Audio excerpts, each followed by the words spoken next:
Hey there, I'm Eternal, and I'm an object show fan that has rarely watched any object shows. We have to fix that. Let's play Object Catchup. Hello and welcome into Object Catch-Up, the series where we discuss object show episodes right after watching them. Whether they are new or old, famous or unknown, it doesn't matter. We will get to it all. Now, today is going to be the second chapter of our coverage of Objectcember, because Objectcember has had its second, outing today. Not today, actually, a couple days ago on December 9th, we ended up having our second chapter, which is titled BFTDI, because the creator Iced Coffee, with around 859 subscribers currently, has their own series called BFTDI, or Battle for the Dream Island, which has had episode 12 released as part of Objectcember itself. We will be taking a look at the entire series today, with its heavy length for sure. Is gonna be pretty long. It's definitely gonna be a special. Let's hope that we can get it done within a day and we don't have to be doing it into two. So I think should we just jump into it? I feel like we should probably just jump into it, because there's a lot that we have to be taking a look at. All right. um if I'm not mistaken, the third section is, what is the third section of Objectcember? I should check just to be safe. I think it's on like the 13th. Okay, yeah, all right. But let's start off here with episode 1 of Battle for the Dream Island, called "Do Not Eat the Donut." Okay, let's go. Alright, I have just watched episode 1 of Battle for the Dream Island, or BFTDI for short. So we have ourselves an interesting thing that we're dealing with here. So we have a little bit of what I would say is a joke show in terms of like its raw essence. I mean, so many characters end up being kind of gags, right? That we end up making sense. However, to be fair to this joke show in particular, it is one with its priorities, I would say, set straight. The priorities of this show, they're set, they're solid, and we understand it. Because one of the things that I dislike usually about joke shows in general is that they don't focus in enough on whatever matters, right? That it's like challenges, showing everything and stuff. So, like, even though this has a joke cast and a joke name or whatever, right? Like, in general, it ends up being all right to watch because it has a pretty natural like progression of an object show episode. We're focusing majorly on the challenge, therefore it feels like I'm watching more like this, like I'm watching stuff happen, rather than in a lot of stuff where just nothing, there's just like the challenge is 3 seconds long, right? And then it's like, well, I didn't really feel like I watched anything. This show has its priority set correctly in actually showing the challenge, teams trying to solve the challenge and everything, right? Which is fine, because you can have any cast, and as long as you get to see them doing the challenges, it'll still feel like a pretty solid object show, right? So it's pretty nice. So let's talk about our cast here for a moment. We have our host Liney, okay, and now let's see our cast, because the intro does show off our cast. Everybody else. Okay, guy with a bomb strapped to his chest. Very nice. I wonder what the guys will be with that. Red. It's just a stick figure. Book turned into a gas. I like this because they can fly. They're an interesting flying contestant with limbs, which there aren't many here in this show, so that's nice. Um, the fucking cube. Okay, it's a cube. Pink triangle. I leaky. I yeah. I don't. ADHDE. Okay, that's like a brain rot video. Guy dancing on a TV screen. This is like the ultra smart character. Quasar Humpy the Decahedron, which is a pretty sensible character. Ginger Shot. Glue Stick Story Time Animatory, which is fun. That's that. They speak like me when I'm trying to explain something really badly. The remains of the putty Ralphie peeled off his skin. The Galvanized Square Steel, H2O2. Did this character even exist? No, I guess they did. No, I guess I did see them. Among Us Potion. Don't know what makes it Among Us. Probably just the fact it's red. Mr. Straw, Sideways Piggy Pug, Blue Glass Plane, Red Wool, Piston, Germany E, Country Bomb Moment, Jackson. Who the hell is Jackson? Burning Cookie, F Bomb, they square, Lever, Ice Bucket, Black Hole, you gotta have one of those, Grinder Bar, Samsung Galaxy Note 7, wonder what the joke will be with that one, Papery, Mustard Gas, Sledgy, The Cool Triangle, Homer's Awesome Donut, okay, that was fair, Circle Revolving Around Me, Roblox Leg, Inverty, Christian McGradienty, the amount of characters are just squares, and not reading all at ye. And it's just that, okay, I like that character design though, because it's just like a really long scroll. You can do credit stuff with that. A Rock as a character, I guess, and Molly Lemons. So that's our epic cast. That I mean, there's no, and considering it's a pretty large cast of 30 characters, we don't get enough to really properly quantify much. But eventually, they form teams. We have some very routine team forming. There's really not too much to say about it. Personally, I think that team forming in object shows has always been stale. But like this is just an example of how an object show team forming is stale. Because it's like I understand why we do it, but it's kind of weird. It's that, hey, can I join your team? Either yes, but only if you join this team. You know, it's like, yes, but can my friend Potato join? Yeah, sure, your friend Potato can join. And then somebody goes like, no, you're dumb. I'm gonna join this team, but only if I can bring my friend Tomato. And it's like, okay, bro. we do that a lot. So then we have our team names. Let's figure out what our team names are. Okay, so we have BSOD Glitch Sounds, which is a great no, it's actually a terrible team name. It's not because the team name is actually bad. It's just because it freaking destroys my ears every time it plays because it's way louder than the entire rest of the audio. So yeah, then we end up having a dough, which is the team here. This team has Black Hole in it. This team, how did this team? Okay, so this team solves the challenge by just giving the donut to the Black Hole. As usual, as any object show does when they have a Black Hole, they need to figure out how to nerf the Black Hole so that they don't just immediately win every challenge. Because that is what is going to happen when you have a Black Hole. As a contestant, they're going to be very OP. In this case, it was just too easy to do. Then we got the Chewers. This team ended up having the strategy of blowing up the Galaxy Note 7. For some reason, we don't blow up the guy that's already a bomb. Alright, we don't blow up the bomb that's already strapped to the chest of the other guy. No, we blow up the Note 7. Which, I mean, okay. Interesting. But yeah, this team takes a little bit. I guess the Note 7 doesn't know that they're notorious for exploding, which is it's an interesting detail. Because it's like, hey, why is it exploding? I'm not supposed to do that. You know, it's kind of interesting.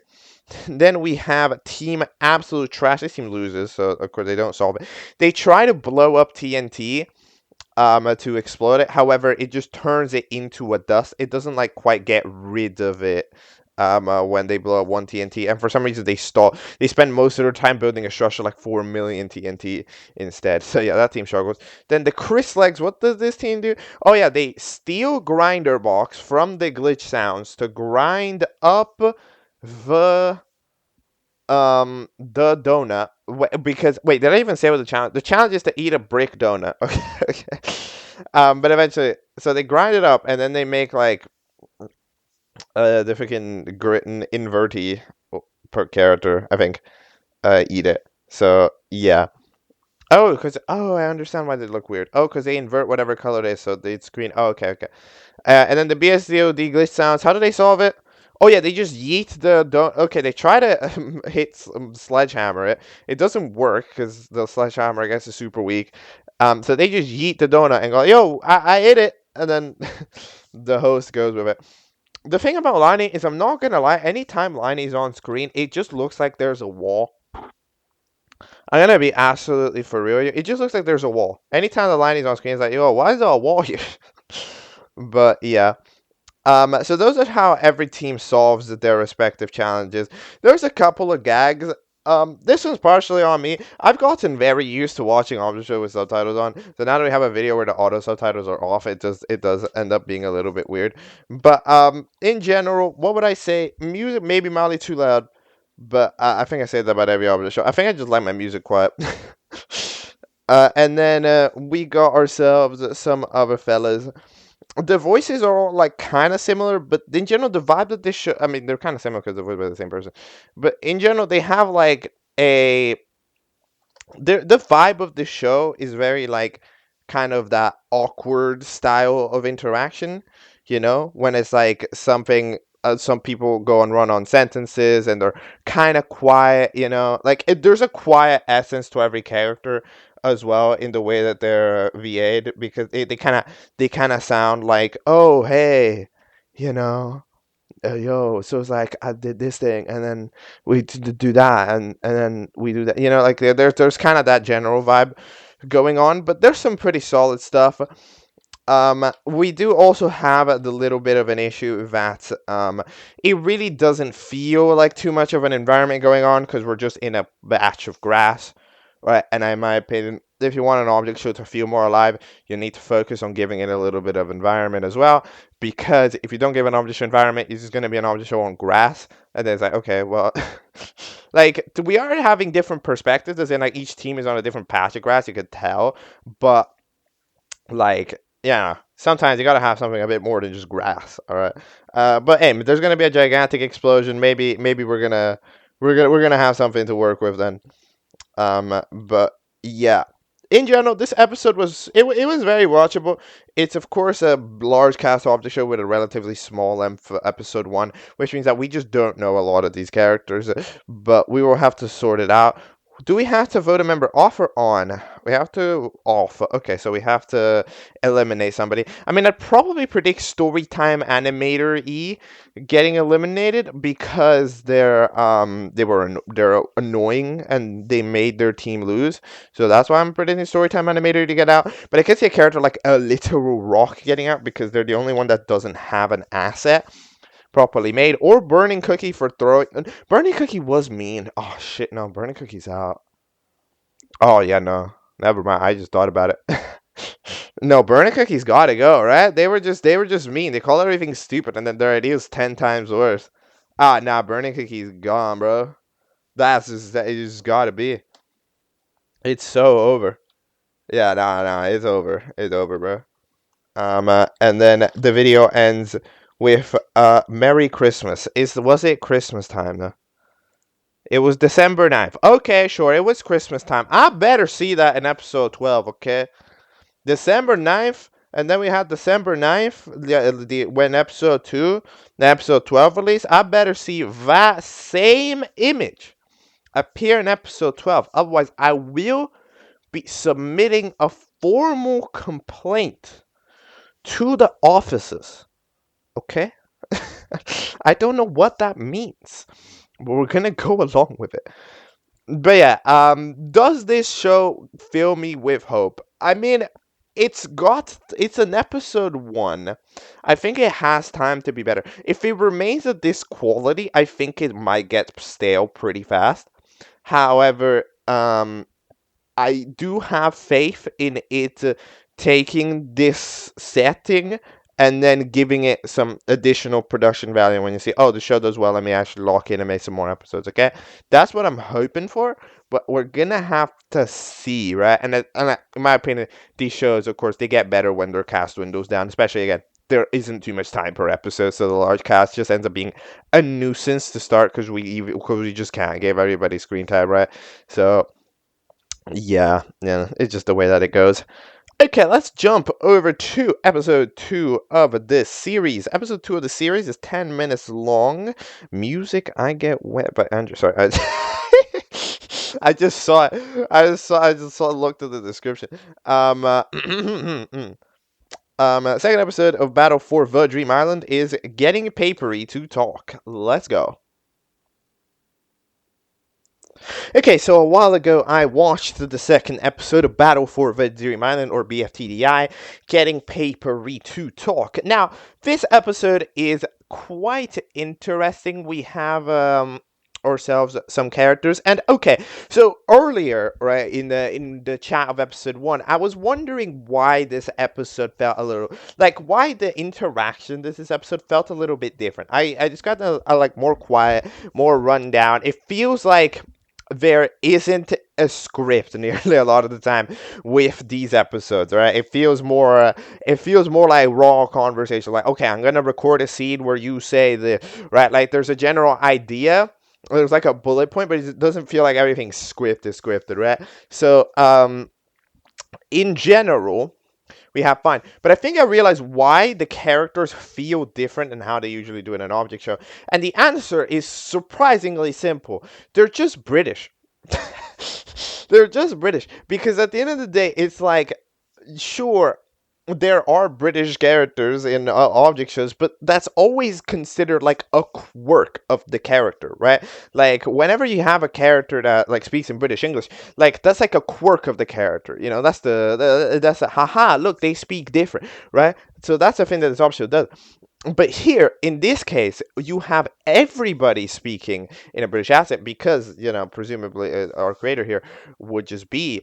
Um, which means that like you just have that general vibe of that British English like just kind of seeping through the entirety of the show, which makes it feel like different style of interaction than usual, you know, which is interesting. It's definitely interesting, and it makes it different because like, you know, it's true, and you can tell. I mean, like, we spelled color with a U. That's how you know. Okay, that's how you know. If you're spelling color with a U, then that means that means that we're doing that. But anyways, let's chat about the elimination here first and foremost. The elimination that we have involves burning cookie ends up getting eliminated with 4 votes compared to weird rock triangle with 3 and and a literal rock with 2. So yeah, that makes sense. I hadn't originally predicted. I predicted a rock, but it turned out to be the cookie. And indeed, I eventually predicted it to be the cookie, and it just makes it just makes too much sense. Character is mean in an object show equals eliminated from object show every time. Don't you worry, the viewers will not let you down on voting predictably. They will always make sure to do that.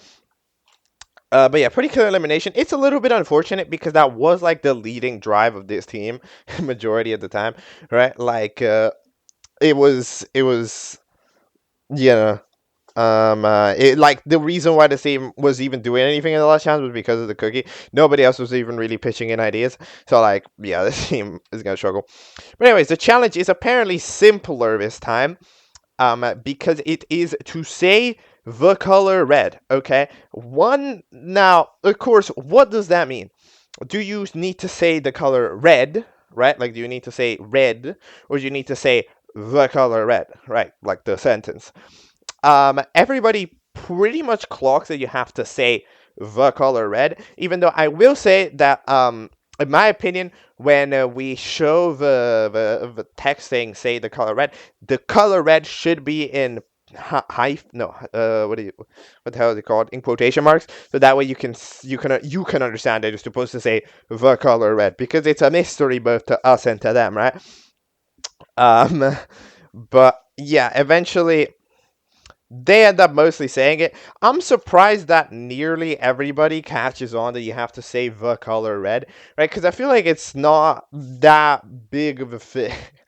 You know, like it's not that easy to understand, but yeah, most people say it. A couple of people have some issues in the fact that you can't get everybody to say the color red if everybody isn't currently present, right? Like that kind of ends up being the problem. Like for example, some of them have the cool triangle being currently in stone, right, turned into a brick donut. So then that ends up being a problem. But then we have a couple of people that are dead, right? So they, until they get recovered, they're not capable of doing the challenge, right? And then some teams have some issues, like Papery, if I'm not mistaken, has the issue that they can't exactly speak because, like, they just can't speak. So everybody else has the color red except for them. And then what teams? What are we doing? What are we doing out here? I really need my auto subtitles. Okay, they help out in this recapping. Okay, yeah. Oh yeah, the team at Black Hole ends up having the issue, but they need to go get Black Hole. Okay, because yeah. So how it works is basically if a character was dead, okay, then they can get excused from the challenge. If a character started the challenge, could have said the color red and then died, then that doesn't count because they do try the strategy of just murdering Papery, which is a crazy strategy. But because they do that and they're like, yo, I mean, they're dead, so you gotta excuse them because you excuse the other guy. And I mean, okay, technically correct logic, but no, because they could have said the color red in time, I guess. So yeah, that's quite unfortunate. Black Holy ends up saying the color red. And apparently they are the first one to get a point. That's not true. I mean, to tell Black Holy that they need to say the color red, the toaster does proceed to say the color red themselves. So they would they would have been the first one to say the color red instead of just red. But hey, look, we're playing on technicalities in the challenge itself, and you ain't gonna allow me to play on technicality for who should have gotten the point. So yeah, then eventually they rush back. But hey, where is Black Hole? Black Hole is at the edge of the universe. I guess that makes sense. It is a pretty cool dancing cow, though, I must admit. But eventually they run all the way back and go, yo, we have to say the color red instead of the color red. Do you have to say color red instead of red? But then they're out for elimination before they can actually do that because the other team ends up like putting somebody behind Papery and making them look like they're saying the color red, which for some reason in an object show is just a 100% foolproof way to win every time. Um, I don't know why, but no host ever has ever caught on. It's just not possible. Legend has it that it is a foolproof tactic that will work every time. You should try it in real life. Um, and that means that the team with Black Hole is up for elimination. So, as it goes with teams with Black Hole in it, they end up kind of always having to weirdly nerf Black Hole. In this challenge, they technically nerf Black Hole by sending them off to the edge of the universe. However, like in general, it is the team's fault. It's globally the team's fault for not figuring out being the only team. The only one that doesn't catch on that you have to say the color red instead of just red. But also, it's like okay, these are the types of challenges that again, they're just kind of pedantic in nature, right? Like, am I really about to start going out to the team? Oh, you didn't say the color red. You only said red and thought it would count because that's how common sense would. No, no, no, no. Like, we're just being pedantic out here because it's a pedantic challenge. And it's also it's not a very interesting challenge either. Like, you know, like in terms of writing it. Like, I mean, we're just watching people be like, hey, you gotta say the color red. It's like, oh no, how do we make the character that is dead say the color red? And it's like, hey, they are dead. Can we go through even though they don't say the color red? Like 3 teams do this, and it's like, I mean, okay, cool, I guess. Anyways, we have a debut in episode 2 because of course we do. They're all different variants of Piggy Pug. Okay, so Piggy Pug, if I'm not mistaken, is a creator of Supernova Super Show, which is a different show in Objectcember. And however, if I'm not mistaken, they were already a character in the show, so I don't know why we're getting the 1 million variants here. But they're gonna do that. I hope I hope the long one joins because they're kind of funny. Like they speak slow because haha. Because yo, they're wide, so they speak slower, right? Because it's like it's stretched. I see, I see it. I see it. But yeah, and then our vote for the elimination is the team of Black Hole in it. Who's getting out? Probably Lever. I call him Toaster. Oh yeah, they kind of look like a toaster. I'm saying Lever because no, but Lever did try. Oh god, I don't know. Do I say I leaky because I have no idea? Because it just look kind of weird. I don't, I don't really know. Yeah, I don't know, you guys. This team doesn't do much. Again, how do you judge performance in a challenge where you're supposed to say the color red instead of red in the global? Like, it was a global misunderstanding by the team. It's Black Hole's fault for getting on. No, I'm gonna say Black Hole gets out. I'm gonna be bold. I'm gonna say it's Black Hole's fault because Black Hole for some reason was at the edge of the universe instead of with the team, and that's like the most mistake that anybody made because everybody else just globally agreed. So they made a needle mistake. So it's just whoever made more of a mistake, and in which case Black Hole, I guess, made a bigger mistake. Like something along those lines, right? Because other than that, I don't know what the hell it could be. But it's like whatever. Um, anyways, couldn't not. I'm really trying to think. Nah, no, I don't know. I don't remember. Uh, did I say which one was gonna join? I hope the long one joins, but maybe the coolest gamer is gonna join though because they are the only one that's not a piggy pug and like they're a cup themselves. So I guess they could join. And also the stretch piggy isn't called piggy. They're just called piggy. So that could be interesting. They do take up they do physically take up more space in the voting space. So maybe that could be something. Yeah, I don't know. Time for episode 3, which is not the longest, but it is one of the longest. It is called Aw Shucks. Aw Shucks. Let's watch it. Let's talk about it. Let's do all that stuff. Okay, so I have just watched episode 3 of Battle for the Dream Island BFTDI by Iced Coffee. So, there is a very interesting thing that happens with this show in particular, alright? That I kind of feel like getting into, okay? So, this show is improvised in a way, right? Like it already. I wasn't 1,000% sure at the start, but we did directly say it in this episode that the episodes are improvised. So presumably we record line by line, and I don't even know if we take multiple takes of the line. We just go, okay, what's gonna happen here? What's gonna happen here? It kind of feels like we do the episode as we go, right? Um, which is a different style of doing it. And we have discussed certain ways of certain shows that have this style, right? For example, the one take object show we've discussed, right? That's an object show where everything is done within one take. We have also discussed dibs, which it's a very different concept, but like at the end of the day, it follows the idea of there is no script. The show gets made as going along, right? Which in general makes this the another piece of that puzzle of like how do you make an object show without a direct script to deal with, right? Without a direct like moment. So there's one thing that is really easy to forget, right? When you have this to contend with, right? It's that length is important because these episodes they end up becoming long on average, right? Like an episode of this show has been pretty lengthy. I mean, this 19 minutes, and it's because it's hard to manage length of episode when you are dealing with this type of situation. Now, you might be asking, hold on, but this is not, but like, it's not that big of a deal. It's to 19 minutes. It's not like the most gigantic episode. Okay, but I mean, it's 19 minutes that feels like 10. Like in general, it just gives off the vibe of slow. It gives a general sluggishness sometimes, even though it does have some good gags from time to time.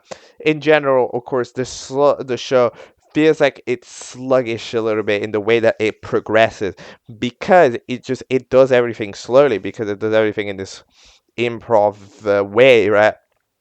To where it struggles. And we have seen this be an issue and stuff. Like, if I'm not mistaken, the first episode of Dibs is gigantic. The first episode, no, not the first episode, like a couple of episodes of One Take Object Show, near on 10 minutes, despite the fact that it's supposed to be an object show that lasts like 2 minutes per episode, right?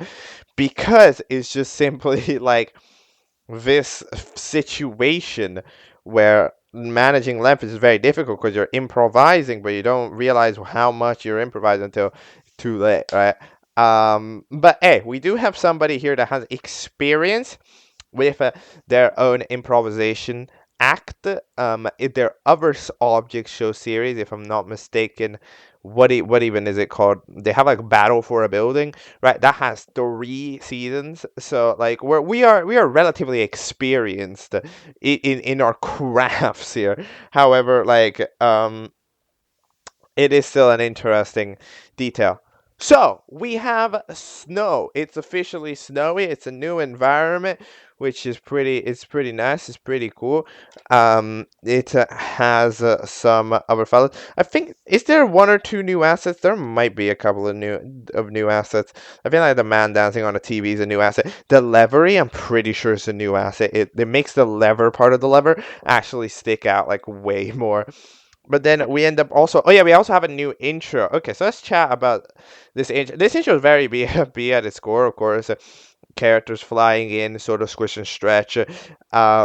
It feels very weird. One of the things personally, I'm not a big fan of when the background is moving in a direction and the characters are arriving from a different direction. That that's like dizzying in my opinion. I know I've seen a bunch of shows do this. In my opinion, it's not great, but overall the intro is fine. Get to see everybody on the line. I like the characters that keep their effects on even after the black and white, like the freaking the burning cookie, and then also the character that's like a lab thing. I don't really remember their name. Everybody has weird names. Okay. So Cake a Steak, eliminated contestant after we get 21 votes, 21 votes, and 21 votes. Ends up being Jackson after a tie because they got their votes first. Shout out to tie-breaking systems that are weird. But I mean, in my opinion, both of those could realistically go. We eliminate Jackson because I think we had less of an idea to do with him. I mean, at the end of the day, like, I think this episode was Jackson's first proper line in an episode. Well, at least Leaky had lines, did do stuff, which implies that we did want to do some certain things with the character. With Jackson, we just weren't doing things with the character, right? We were just like, yo, this is a guy, and they don't even get to do anything. They could be partially because the way that they speak, as we discover in this episode, isn't actually via voice acting, which means that you can't imagine them within the scene. So like it becomes more awkward to improvise that, right? It's more awkward to improvise a character that doesn't speak because you can't write them into a script if there is none, right? Like that's kind of how we're playing out here. But eventually they say goodbye to Jackson, and now we have ourselves the debutante. Okay, all of the piggy pugs are indeed chilling, and everybody ties at 2 votes, except for Barbara. Who the hell is Barbara? I don't know. I'm sure this is a character from something, but like, Barbara, yeah. Look, to be fair, if we were in the debut voting and there was a random name called Barbara that you could vote for, I would probably vote for that just to troll anyways, because it's not like the other characters were that interesting. But yeah, Barbara has officially joined. Good job to Barbara on getting 7 votes despite not being in the voting video. And then everybody else gets sent to Ohio. I see that. We're so topical. Anyways, we end up having ourselves Barbara join Team Destroy Your Eardrums, which gets promptly renamed to Team Barbara. Thank you. Thank you for renaming the team. It's not even what a blue screen of death sounds like. It's not BSOD glitch sounds. No, BSOD doesn't glitch. It doesn't do audio. That's like after it's crashed. The blue screen of death is like what it shows you when it like after it crashes. Like the crash itself is the thing that does audio, but after the crash you don't do audio. Okay, again, it's like, oh, you're nitpicking, and it's like, yeah, I'm nitpicking. The show nitpicked the color red versus red. Okay, like. Anyways, the challenge ends up being very Christmas themed because it's Christmas time, even though it's not. And the challenge is to get a cup of water. Water. And anyway, you think it's easy because the snow, just grab snow, melt snow, and do whatever. However, it's actually not easy because the snow from right here has become rock solid. Because I don't know, Liney was like, "Yo, this snow gonna be rock solid," which is interesting. The general environment itself changes.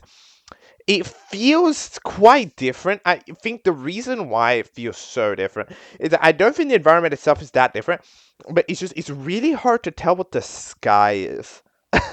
I think that kind of changes the perception of the environment quite a lot. Is because when like the ground is shades of white and gray, that makes the shade of white and gray that is the sky very hard to actually tell. Like I don't know what is the sky like. It's something. But the first team safe end up being. Oh, by the way, somehow black hole doesn't suck up the freaking glass shard. But anyways, glue stick ends up having the idea. Yo, we can't melt the snow from here. Okay, so glue stick decides to use black hole to go upwards to the mountain and then grab the snow from there because that one hasn't been turned solid, right? And then use the guy dancing on a TV who had an electrical had a short circuit, right? Because of them touching the snow. So that means that you can put the snow on it and it'll melt because that's how that works. If I mean it's not like because theoretically, okay, if it was functioning, it might, right? But the problem is that remember, like the guy is dead, so theoretically the machinery shouldn't be on. But anyways, they end up doing that tactic and it ends up working very well. So to be fair, Team Barbara eventually decides to use their Barbara super van, which exists, to go down to the ravine and try to get some items.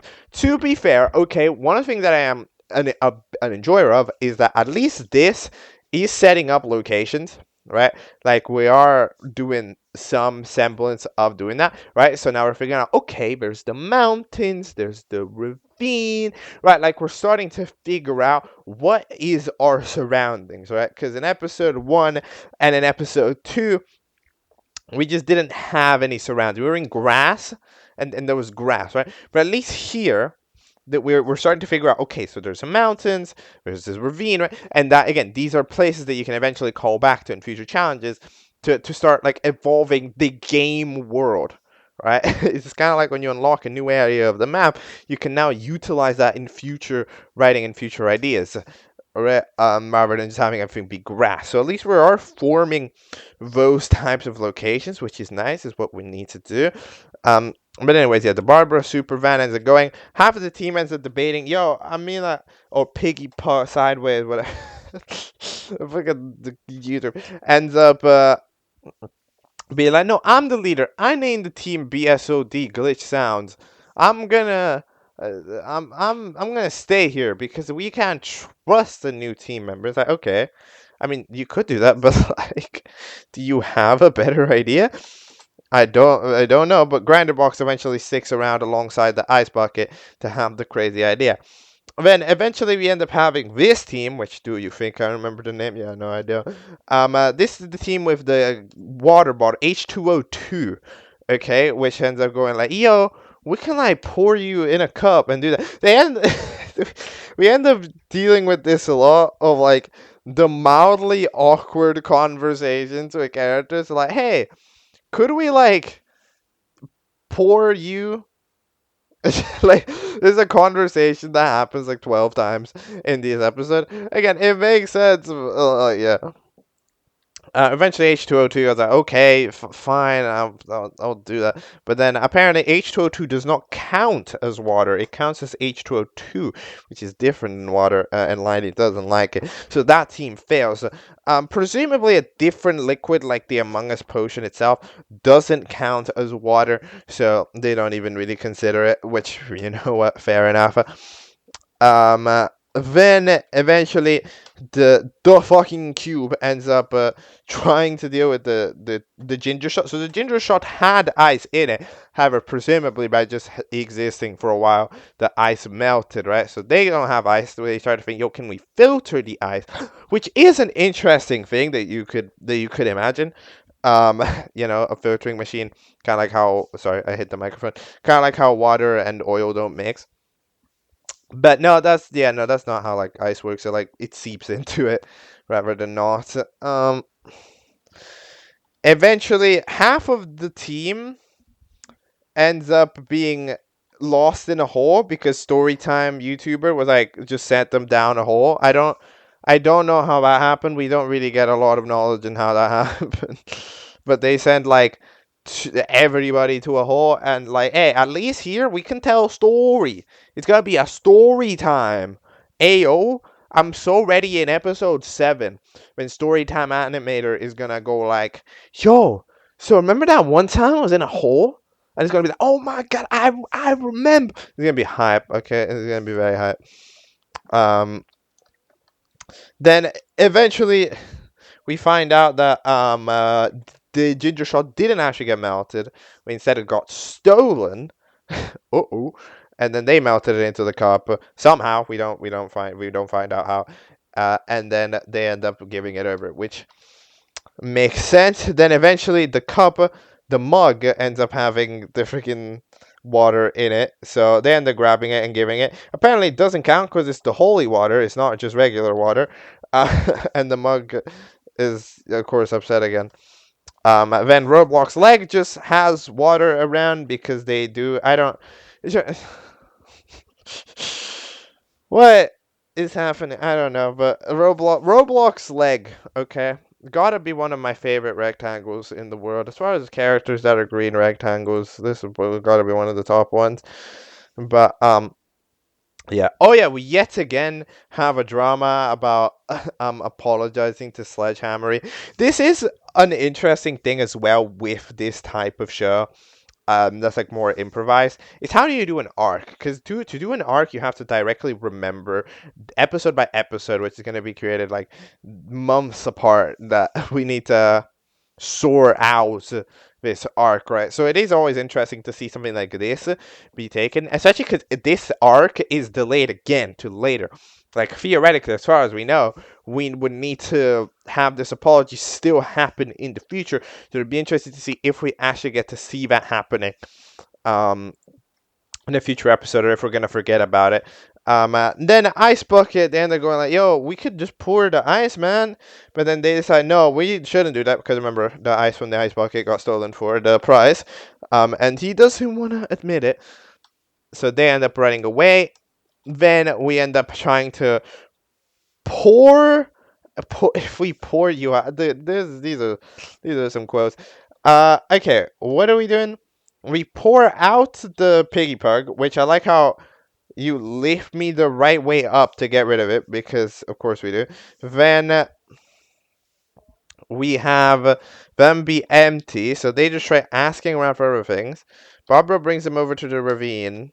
I'm trying to remember what happens in the last few minutes of this episode. So they just ask to where they find a puddle. They do find a puddle, but then the freaking first team safe ends up sabotaging them for some reason. And then Barbara's team is arriving and is gonna be safe. And then the tactic of the ginger shot fellas is they're like, yo, if we just wait for them to do the challenge for us, we can come in at the last second and steal it. Which, you know what? It's not a terrible idea. You are guessing that the other team will do it, which theoretically, there is a situation where the other team is just failing abysmally, right? But it's not a terrible idea to try to camp out. Unfortunately, the other team does have Sledgehammer, which is significant, which is, just a very strong character. So they end up quite easily managing to outdo the fucking cube and win for their team. They had a debate about which one should have gone. Of course, the double attack is way better, like 2v1 is way harder than the 1v1. So, I mean, if they rock attacked alongside the cube, they would have had a better chance of victory. but they didn't think of that for some reason. So that means that they are up for elimination. This is a bad team to put up for elimination because like pretty much all of them didn't have screen time, right? I mean, like really, who did? Like we have the cool triangle and the triangle. Yeah, no, half of these characters don't show up for like half the episode, and the other ones fail. So it's a bad one. Who could get out? Maybe the cube for flopping the challenge. Just very straight up. The cube flopped their plan of attack. And it's story time animator's fault for like bringing four members of the team in a hole, especially since one of them, if not mistaken, was a drink, right? So that is their fault. Everybody else, I don't realistically see how they could get out. You know, like I mean, we could eliminate a bunch of them, like the four that were also in a hole because they went like didn't have screen time, they weren't interesting. However, I feel like out of those, Storytime Animator surely would get the most votes by just being the reason why they all don't get screen time. But yeah, not a great team to put up for Elam because so many of them don't have screen time. But oh well. And then eventually, oh yeah, a glue stick eats a yo-yo berry at the start. Because they wanted they as a prize. So then they turn metal. I'm glad that they did do that because I was ready to complain about it. I was ready to go. Hey, the yo-yo berry didn't turn you into metal. This is inaccurate to the BFTDI canon. But thankfully we are indeed accurate to the BFTDI canon. So yeah, but episode 3, this is the longest one for quite a while, so I'll be interested to see how we evolve in episode 4 of Battle for the Dream Island 4, which is titled Battle for the Dream Island 4. Okay, cool. Let's go. Alright, so I have just watched Battle for the Dream Island episode 4, which is titled Battle for the Dream Island episode 4. Like, sometimes shows do this. So we have ourselves a little bit of an animation increase, I'd say. I think overall we're looking better here than we were a couple of episodes ago, I would say. There's mainly some more lighting work done. To be honest, it's nice. We have a little bit of a more varied environment because it's still snowy. However, at the same time, it's also not really a snow anymore. So green peeks out and stuff, and we end up having some interesting things going on, so that's cool. We get to see yet again some locations being utilized, right? Like you just there at the beginning, you get to see various locales, that edge of the world, the ravine, right? The whole, like you can more properly start to pick up on locations, which this series is already starting to do with which is smart. And we end up starting ourselves here. So we get ADHD, which I forgot was a character because I swear they did not show up in the last episode. Just like they were like they've been like completely absent. But apparently we were like, yo, you should try to make your own stuff sometime, like, yeah, I can help you out. I ain't reading all that, but I'm just gonna say I am impressed at the fact that I ain't reading all that. The character is not an annoying character. Because if you tell me that we've got a character called I ain't reading all that, I just expect him to be like nerd annoying. Right? But instead, nah, they're just like a squirrel and they're pretty cool. And as far as character designs go in the show, it is probably one of the best ones. I'm not gonna lie. I like we haven't utilized it at all, but it's pretty convenient. Then eventually we also have ourselves the elimination. We have a one take. We have the joke that, of course, we try to sing the theme, and then you start coughing and it dies. So we end up having the characters come in and our challenge happen. 22 votes happen. And the prizes are a part of are like uranium for some reason. But yeah, the eliminated, we actually have a double elimination by surprise. Do I approve of having a double elimination? Sure, I mean, you can do that. I would argue that this show should do that anyways, because it's got a lot of characters in it, a lot of characters in it, and because of the way that this cast, a lot of it is a joke. There's a lot of what I'd like to call padding in this in this cast, and we can definitely do double eliminations to get rid of the first half for sure, and especially after the rejoin, right? No, the debut already increased our cast count by 1 to 33. I think, yeah, it starts to complicate. But eventually the uranium turns a couple of people. It gender bends the freaking circle, the freaking cup in the circle, which is kind of funny. It also turns red into green, which is kind of funny. And then we have our 2 eliminated contestants. So eliminated with 5 votes. The second place was Storytime Animator. Yep, that makes sense. They were the fault for why pretty much everybody else was completely not present, right? So them getting eliminated makes a lot of sense, and they're also just kind of mildly annoying. So this makes perfect sense to me. I do not have any complaining in that matter. And then it was a debate between a literal rock and the freaking pink triangle. And then the pink triangle ends up getting eliminated with 7 votes. I can also 100% agree with the viewers themselves on this one, because at the end of the day, I think us as viewers, when we're voting, I think that we need to start, we need to also figure out the health of the show, right? Because at the end of the day, we need to try to figure out the health of the show. Should theoretically this triangle have been eliminated today? Technically not, because they didn't do anything wrong, right? They were a part of that same group of 4 that went in the hole alongside everybody else. However, they are just the least interesting character because they've been turned to stone, right? And they're completely not present. Which means that we have an interesting situation where they're just not gonna do anything, so they end up being a character without any future in terms of writing. So yeah, eliminate them, absolutely. They end up waking up because the uranium for some reason revives them. I don't know if they're if they're gender bent. I don't think they are, but they end up being super mad. They're like, wow, you just tell me that I'm eliminated. But then yeah, they just they eventually get sucked in because I mean they got out and they got out. And then we have a challenge. We have a couple of people missing from the challenge, but other than that, we have our challenge, which is the classic challenge of the mind swap. You are in a room with the one of your people being an imposter, aka swapped out for another person. Find out who it is, and you win.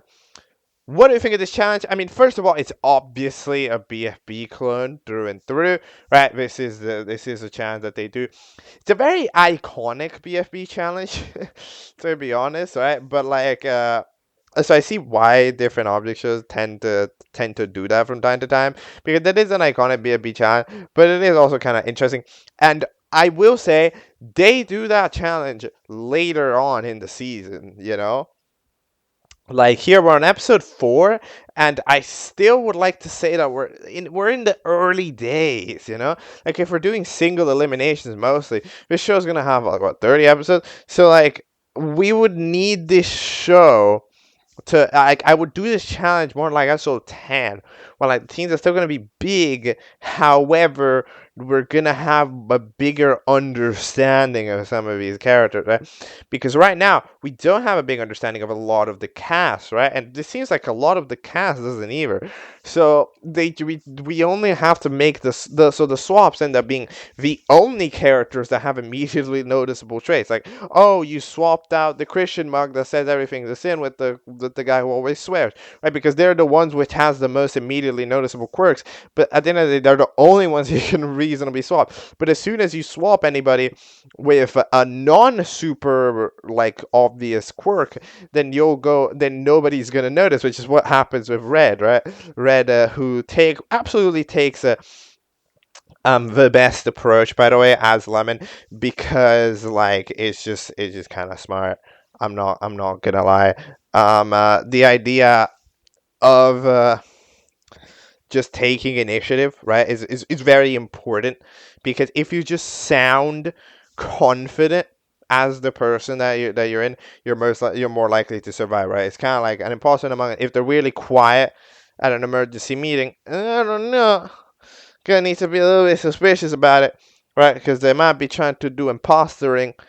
Yeah, we have the timer up there on the top left. I always love it. I find it super funny when shows do they just pull up the YouTube like 6-minute time. I know AvaCoffeeCool did this once for the cup stacking challenge, but it was fun. Okay, who was up for Elim? Okay, who was who?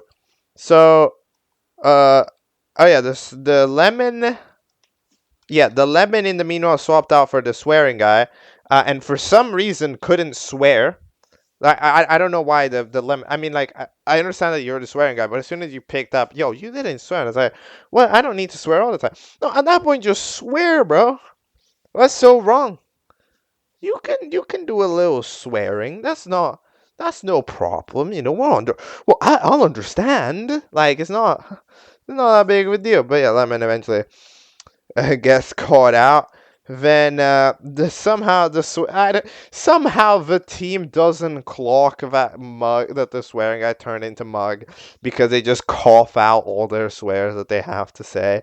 Like, I don't how did we do that? How did we not pick it up? This team is elite tiers of dumb, because somehow this team has the idea of fucking shooting everybody instead. What is this team on? What did this team drink for breakfast? We just shot Inverti, and now they're completely ununderstandable. They're just glitching out, and Germany just turned into a literal flag, so they can't even move. Like, bro. Eventually, yeah. The mug ends up turning into red, which means that they end up calling out, yo, that's the sin. It's like, yo, red wouldn't say that, so yeah, they end up dipping out, which is unfortunate for them, because that was pretty obvious. But yeah, red immediately just 100% dominantly destroys the challenge here for their team. Literally nobody caught on. I mean, like, nobody was really making an effort. Like, pretty much everybody, like, the only people making an effort were the three of, like, the steel bar, piston, and of course red pretending to be a leader, because, like, other than that, nobody else really was making an effort. So that team just proceeds to lose, because red just absolutely soloed everybody else. Probably the best individual challenge performance possible from a member of a team, I am going to say it. Red was smart, did smart, played smart, in a team that wasn't exactly looking too smart back. So we just firmly outplayed them. And, I will definitely say that it is interesting that, like, you could allow the imposter to guess. Like, really? That's a thing? Like, I thought, like, surely that'd be one of the rules. Because, like, yeah, it's too easy to cheat. You just go, oh, it's melon. Oh, it's freaking melon. Yo, it's ADHD. Yo, it's freaking the cup. Which is like, it's Christian cup. Oh, right, and it's like, oh, okay, and then you're immediately lost, because, like, it's you. So that feels like a very easy cheese. And eventually, that Team Barber ends up being up for elimination, with Barber being immune. Barber immune. Yo. Really? I mean, I don't know if that's a good idea, because, like, is it? I feel like the idea here is that Barbara, like, okay, usually you want to put Barbara, like, the debutante safe immediately, otherwise they'll just get out as soon as they join. Okay, yeah, but you did that. Like, that was last episode. Barbara literally won the challenge for you, had nearly the most screen time, and was safe. okay, and from here on out, you should be allowed to go in, because I think that the problem is that this creates kind of a bit of resentment, because it's like, wait, why are you safe? At the end of the day, like, okay, I understand if you have like a one episode grace period, but your one episode grace period is up. Like, at the end of the day, Barbara has had 50% of the possible screen time than the rest of the team, and like a lot of characters probably have, like, Barbara's screen time on average probably isn't that much less than a lot of the rest of the team. So I don't know if I'm too confident, but okay.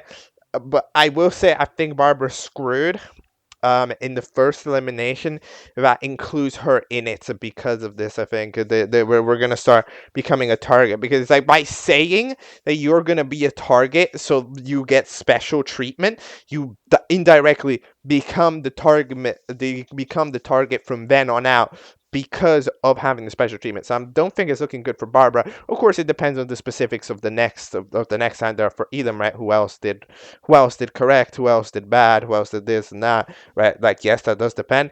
But on average, I don't think it's looking very good. And I'm not gonna lie. I think it's looking a little bit complicated. I'm not gonna lie, for Team Barbara. But anyways, who's actually getting eliminated in this team? It's Pistons' fault entirely for not clocking onto red, technically. So they probably should be the one going. However, like, Piston was arriving from the correct idea, right? Of like, it seemed real. Like, Piston got firmly outsmarted, but they weren't dumb, basically. I don't think that they did something wrong. Where it's like, oh, you should have been smarter. Like, Bread was a good trick. Well, very, very, a very good tricker. So that makes sense, but everybody else, because it's difficult. Because again, this is another case where the team that's up for Elam has a low amount of screen time. Because like a lot of the characters were just sitting there, while the other ones were freaking thinking, "Is it you? No. Is it you? Yes. No. No." Alright, so yeah. I'm gonna be completely random and say the steel bar that was pestering them to gets out. Just total wild card. I'm saying that the steel bar gets out, because I don't know who else would get out. Do we even have a post-credit scene? Oh, we do have a post-credit scene. Oh yeah, the strapped to a bong. Freaking just in Alaska, chilling on the beach. Okay, cool. That's fun.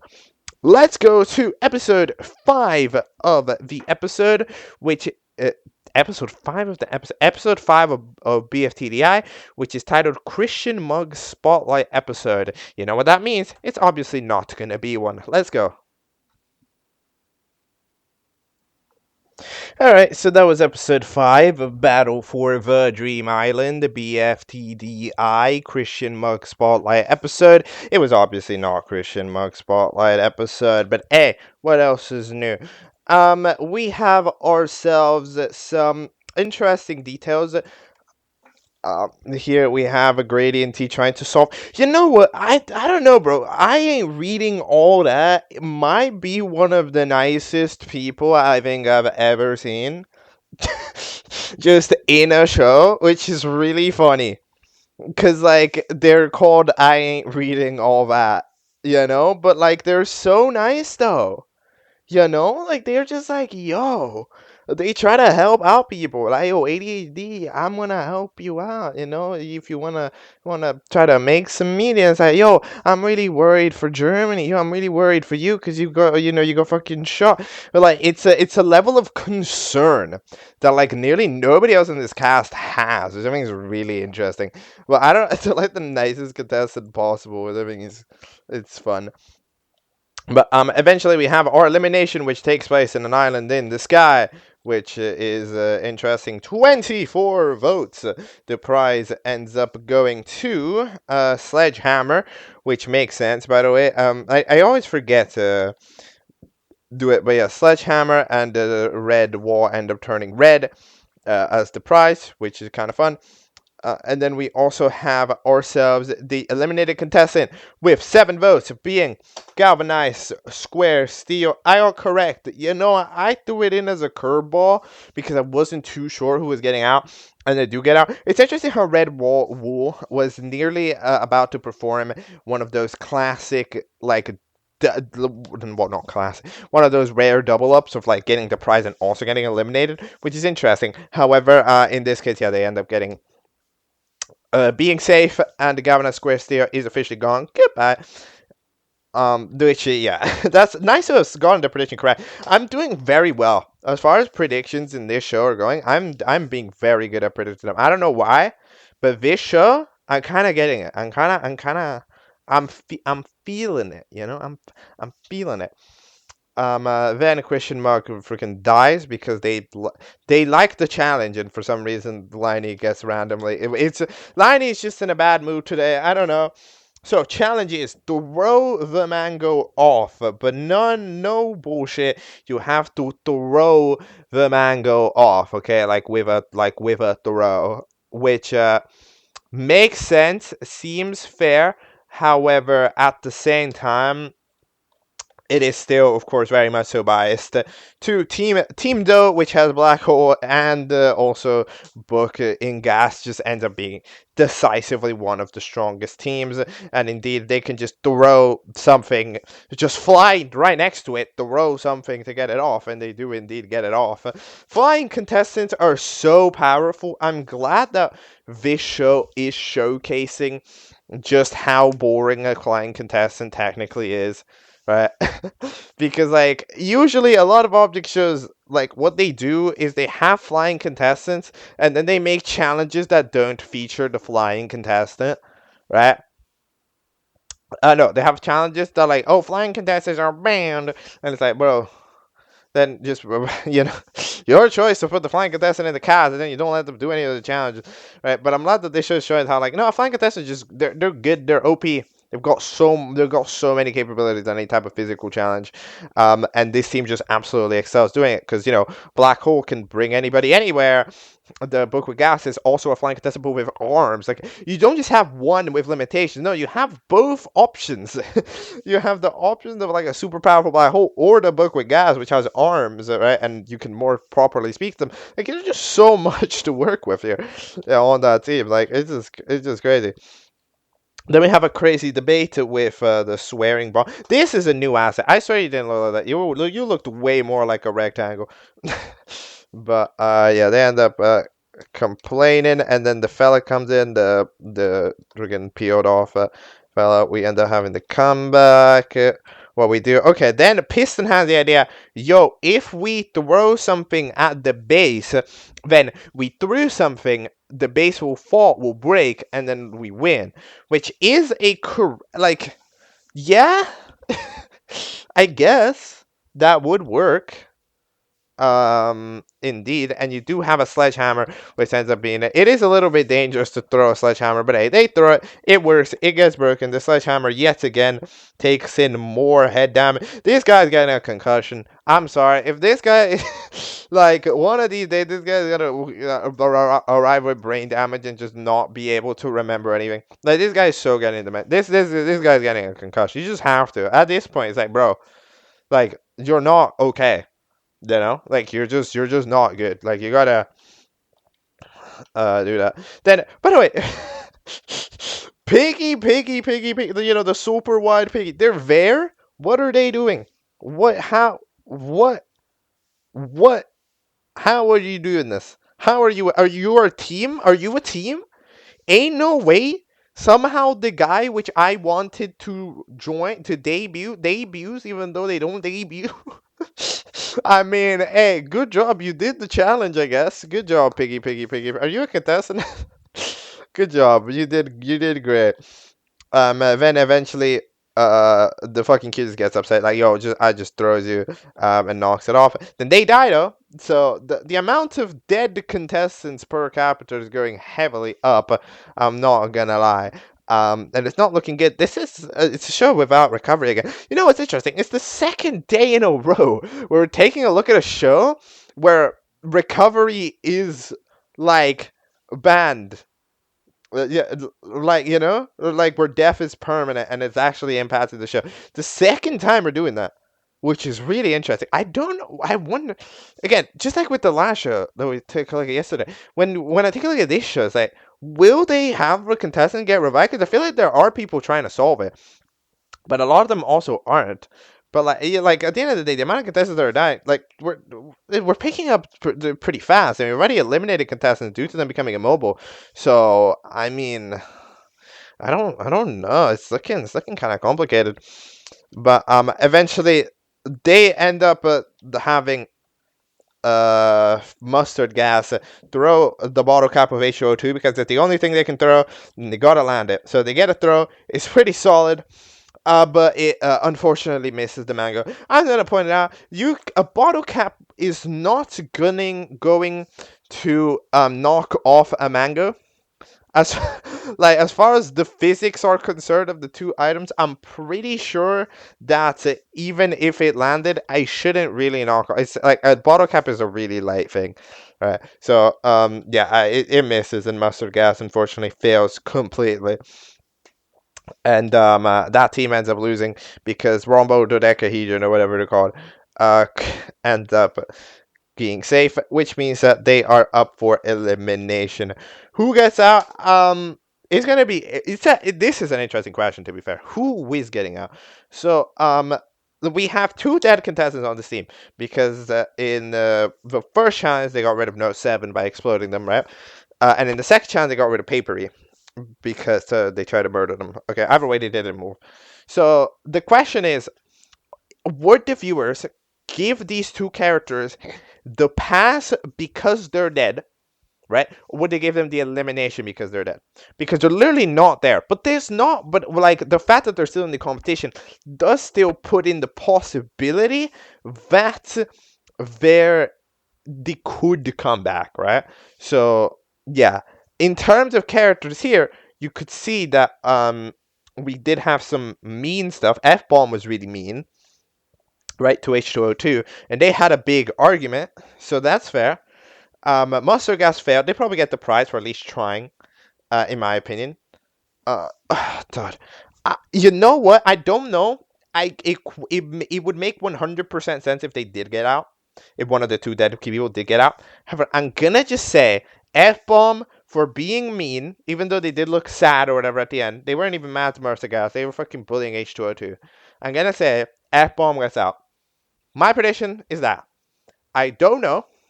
There's a lot of very valid options for this elimination. I'm not gonna lie, but I'm gonna go with that, and then we're gonna see. Okay, all right. Episode 6 of Battle for the Dream Island is titled none other than Way Up, Way Up, Way Into the Sky. Let's go. 4 months ago. Damn, there's a lot of it. This show gets episodes way too fast. All right, let's go. Okay, so a little bit ago, I watched the Battle for the Dream Island 6, way up into the sky. So we have ourselves a little bit. The environment has had so much of a rework. I mean, at this point, like it kind of it just settles itself into the background, right? However, like it kind of just of course the background is the background. Wow, I am so impressed. But like at the end of the day, it's like it's so much nicer to look at when you really think about it. So like we're definitely improving. I'm glad that I was trusting this series. And it is also fixing quite a lot of its sluggishness, you know. Because it's like a couple of episodes ago, and it's complaining about its sluggish. And this episode, to be fair, was the most sluggish one for a while because it's 18 minutes long, and a lot of the time, like it feels like basically what usually tends to happen is episodes should be like 10 minutes every time. However, like no, there should be like probably like 12 minutes every time, and then they get extended or they get like the decrease depending on how fast we pronounce things. Right. That day, you know how many bloopers we're featuring into the video, but at the end of the day, we end up having some stuff. But anyways, we end up officially discovering the recovery center. We have recovery in the show. This is not a show where death is permanent. Confirmed. Our people are alive. We are so back. We are so back. I hope AS4 does this, okay? I don't, I hope we do that at some point because it is better. You know, like I've looked at this show. I've looked at AS4. I just don't think that it makes sense to have a show where death equals elimination. I just don't think it does. I'm not gonna lie. I've looked at it. I've weighed my pros and cons, and I think I'm with the cons right now. You know, it just doesn't. You're just killing people. You're not giving them any screen time. It makes eliminations unfair. It gives you way less room to wiggle with for characters. It's just you've got way less to be capable of doing it. So I'm glad that we have at least for a bit the capability of recovery. And then we have ourselves a double elimination right now. By the way. Which is pretty interesting. Yet again, I also approve of this decision. I was saying it earlier that I think that this cast has an incredible amount of padding to it. Like, if you could make the, like, I'm telling you, I can make this cast from 32 to 20, boom, and lose no quality.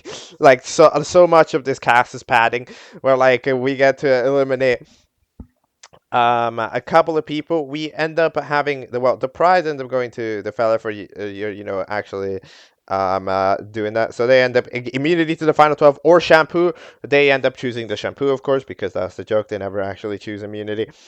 The prize is to turn green. Never a big fan of the prize being to turn green. First of all, A, it's already a joke from BFTDI. And B, I'm never a fan of it because it just makes the characters' designs less interesting.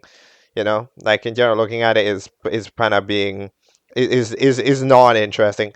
So yeah. Then we end up having the two eliminated characters be Papery and Among Us potion, which I'm surprised. What, like, by the votes, it was Papery and Among Us potion, which I'm surprised, to be honest, because Among Us. Okay, I understand what the voters are thinking, okay? Because the voters are thinking, like, all right, out of the alive cast, right, aka the cast that is here and is alive and can actively contribute to the challenge by a mile, right, Among Us potion is the one that does the least, despite having a honestly half interesting design and possibilities and potential. We are not doing anything with it, and it doesn't seem like she's scared, right? So Tisha got eliminated. Fair enough. I see. I 100% respect that. Then Papery getting eliminated makes 100% sense for people who are voting somebody dead. Because at the end of the day, if we're going by the metric of, oh, we maybe could recover people, right? Eventually, it makes way more than enough sense to eliminate Papery, because Papery can't speak anyways, at least we thought. We know that we can now hear Papery's thoughts. We now know that, right? However, we didn't know that then. So that's like pretty interesting. Like we could hear it. It's kind of hard to hear them, but yeah, we can hear it. But yeah, but eventually the host goes like, "Yo, Papery just came back to live. This shit isn't fair. You should switch it up." So then they do switch it up, and we instead eliminate guy with bomb strapped to a chest, which is yeah. I mean, it's kind of yeah. Guy with bomb strapped to chest ends up going out. It was another character that I feel like we weren't doing too much with. You know, they had kind of a one gag idea. You know, maybe with Papery we can write more gags. I mean, of course, it's obviously, you know, a fine line to take, because we are obviously, right, like, disrespecting what the viewers voted for, like, just directly. However, I think it's fine in this equation. I'm like, okay, sure. I understand. Yes, we're disrespecting the viewers. However, we are still going for it. So, that all makes sense. But yeah, we end up having the elimination, and they end up getting out. And now we have some team switching. Team switching is officially real. I guess we were getting bored of our current teams. More than valid enough, especially now that, you know, we have our revivals, and maybe the revivals want to like switch off to a different direction, and we can get some other interactions going, some other environments, some other things, right? And then we can do all that stuff. I think this show, as far as right now, I think that this show is hitting 90% of the right beats that it has to, right? Most of the complaints that I posed in previous episodes, we are fixing them, and by this point, I think we're in a pretty healthy spot for an audio show. I feel like we're doing pretty decent. Um, like we've removed a lot of the jokey element that makes the show feel non-serious. Like we still keep a portion of its elements of like being kind of improv, but like we end up it just feels way smoother than usual, right?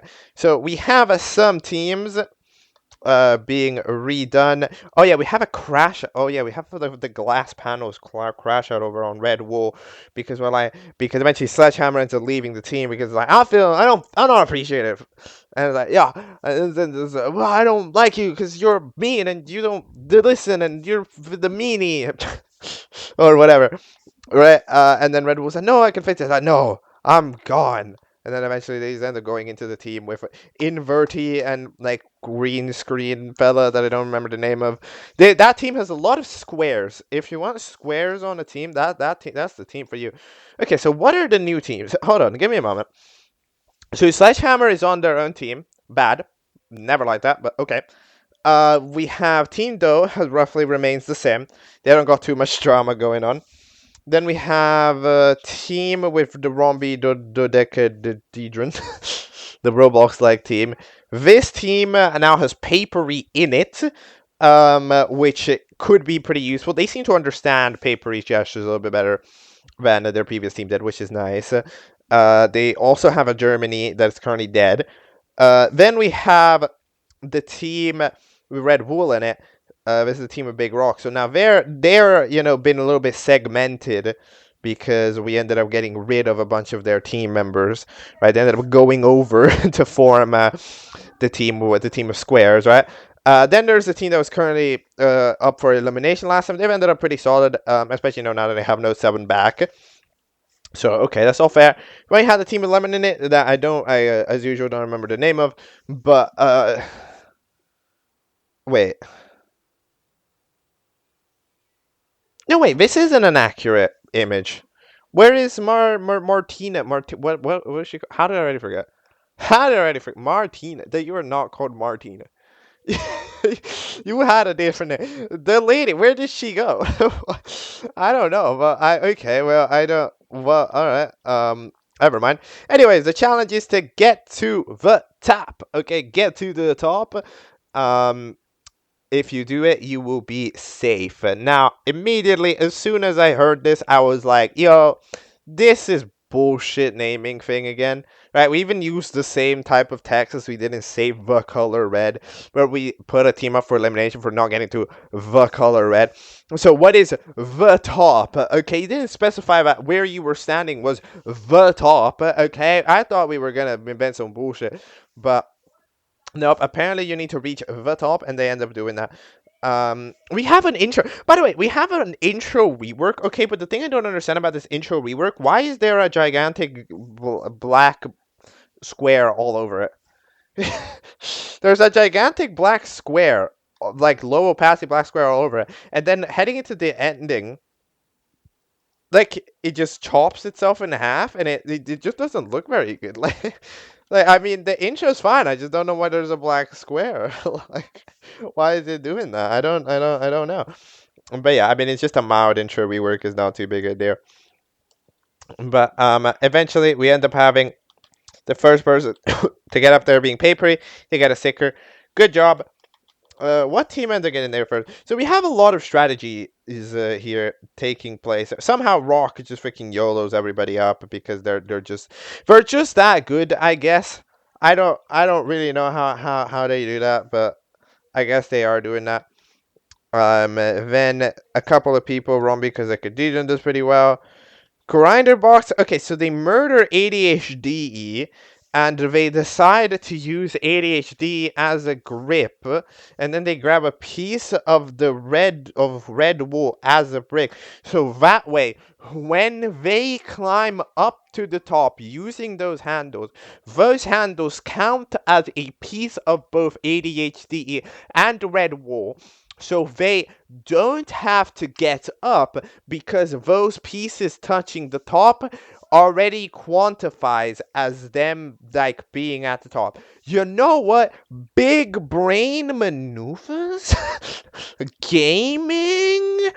The Gaming Express has hit the Gamer Express. That's pretty smart. The one thing that I do appreciate about this show is we have genuine ideas. You know, like maybe they're a little dumb sometimes, but like we do have teams that genuinely try to solve the problem, and they invent pretty creative ways to get the problem. Sorry, I hit the microphone. But like they have pretty inventive ways to actually solve the issues, which is nice. And then we get to Team Doe. Team Doe fucking loses the one challenge they obviously should win. For fuck's sake. Oh my god, I was too kind. I was too kind. I was like, oh yo, I'm glad thanks to you for showing how the team that's really good is gonna be really how the team that's OP is OP. And then the one challenge that they should win in 3 seconds, they don't win. Brother in God. Brother in Mug. Where did Christian Mug go? Wait, where did Christian? Where is like half of the characters in this show? The Christian Mug didn't get eliminated. Am I dumb? No. Where did they go? Wait, what? Where is everybody? I don't, bro. I'm just remembering characters. What? Okay. Anyway, whatever. Yo, where are these people? Wait, no, I'm Masha. Because we lost freaking Marbella, or whatever the hell she was called.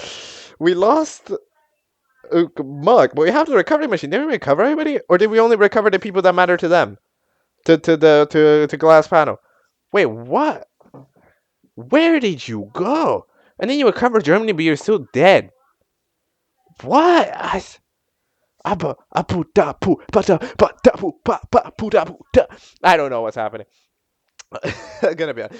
But anyway, Team Doe somehow loses. Like, so they're like, yo, let's carry people to the top. As if Black Hole hasn't already managed to do the epic throw people over to the perfect spot before. And of course, they can't do that. And of course, the fucking book filled with turned into gas can. Yes, you can. You got 2 arms. Okay, take turns, you fucker. What are you doing? Why? It's like we give these teams, they give the OP team the most incredible IQ loss of all time. You don't need to bring everybody at once. You'll be fine. But it said, no, you stay up there. You see the people on the ground. Black Holy's not there. Black Holy's dead. And then you don't, and then you just stay up there and you don't go fucking grab them. Nah, bro. This is crazy, bruh. Like, whatever. Doe eventually loses.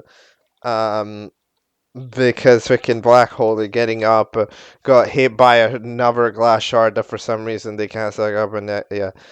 Okay, anyways, eventually the green fella, okay, ends up having the green like smushed up whatever.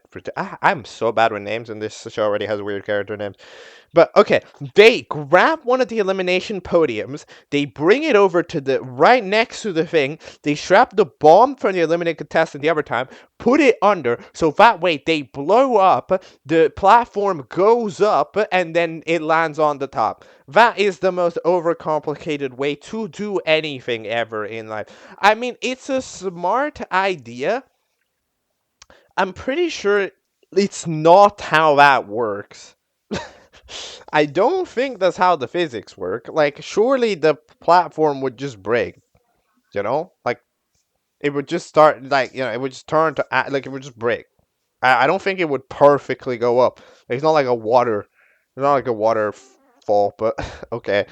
I mean, I guess it's smart. It's just, I'm not sure if it would have worked, but it apparently works. And then the other team ends up having the idea of, what did they even do? Rombi, because they could. Oh yeah, they throw ADHD at the thing, slice it in half, and then it falls. And then Robosite just brings everyone over and touches the top with them, and then they technically win because they touched the top. I'm just gonna say, in my opinion, if again, this show has proven itself to be really pedantic, right? So I would have thought that the top would have changed because technically that's not the top anymore. That's the bottom.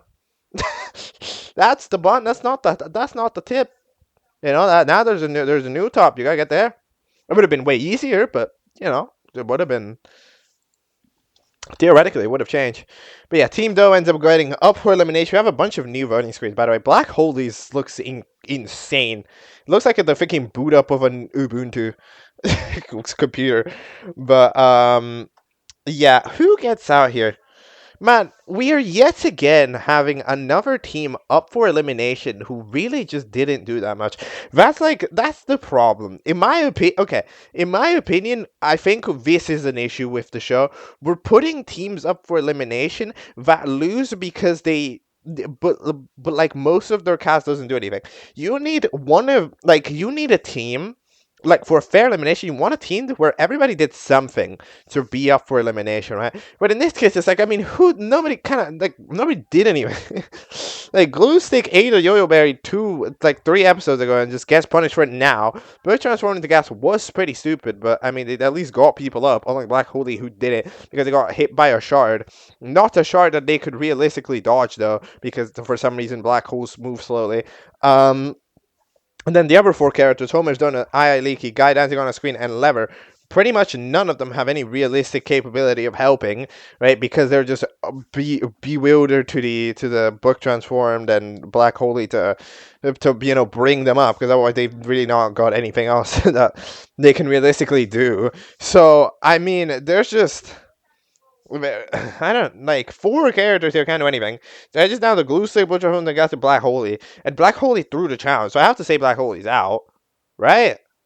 I mean, I don't know. I think I predicted Black Holy getting out the other time, and they were pretty safe. But it's not their fault though. But they went up so slowly. Oh my god, they were so slow. I don't. Oh god, like they were genuinely abysmal. I think, in my opinion, it's more book transformed into a gas's fault for some reason not in having the idea of going down. Man, I don't, bro. This is tough. This one's tough. I can't decide. And then there's Eye Leaky, who could get out just for not being interesting. Being in danger the other time already. Or Glue Stick could get out for being yo-yo buried. Oh god, I don't know. Bro, who gets out? I can't decide. No. There's an ambulance outside. I'm gonna say Black Holy. No. It can't be Black Holy. It can. Can it? Can it be Black Holy? This one I'm super undecided though.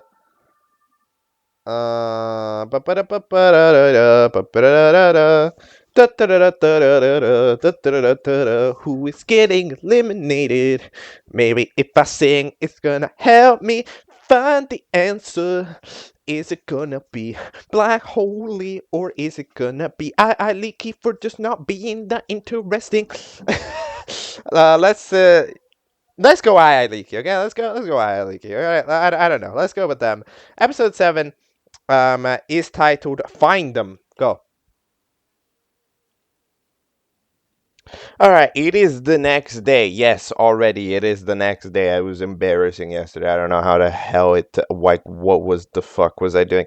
But anyways, episode 7 of a Battle for the Dream Island. Find them. So it is for some reason the middle of the night, and we end up having ourselves an elimination with an elimination theme, which is interested. No, it's interesting. I think it's from something else because the box time it says that like one person's going home when and they show 2 people are going home. If I'm not mistaken, last time I predicted that I Leaky was eventually going to go home. I was correct, of course, partially because 2 people are going home, not just one. So it ends up that the other person going home is Homer's favorite donut, if I'm not mistaken. So that is pretty interesting. Do I think those eliminations are fair? I mean, yeah, to be honest. I remember I thought Black Holy, I think, was getting out. But then actually Black Holy got 0 votes. Nobody wanted Black Holy gone. So we end up having those two get out. I mean, especially the donut, I can definitely understand. They were one of the characters that did the least overall. In most challenges, they were just sitting there, and then eventually they got carried around.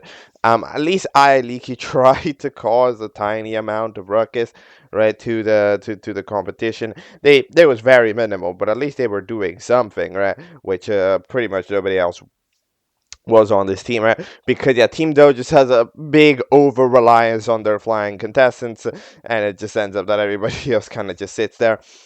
But yet again, I agree with what the viewers are putting forth in terms of voting. I mean, they are voting for the health of the competition. I think that as far as voting goes, this show probably has some of my favorite voting results because they just make perfect sense. If somebody it doesn't look like they're going to be useful to the show in the longer run, we're voting them off, even if they maybe didn't necessarily do the negative thing here, right? So I think it's pretty good. It's pretty cool. But yeah, so we have ourselves the main theme of the episode. So Galaxy Note 7 pretty much does the elimination because Liney ends up because basically the voting results are on the Galaxy Note 7 screen, all right? Because for some reason now we need a screen. Never needed it before, but now we do. And but then the screen's all green because remember Galaxy Note 7 was fully green because of the turning green thing. Or like the uranium piece or whatever it was. So yeah, but Liney eventually decides to like suck it up so that the screen works. However, they end up becoming pretty much like completely like high.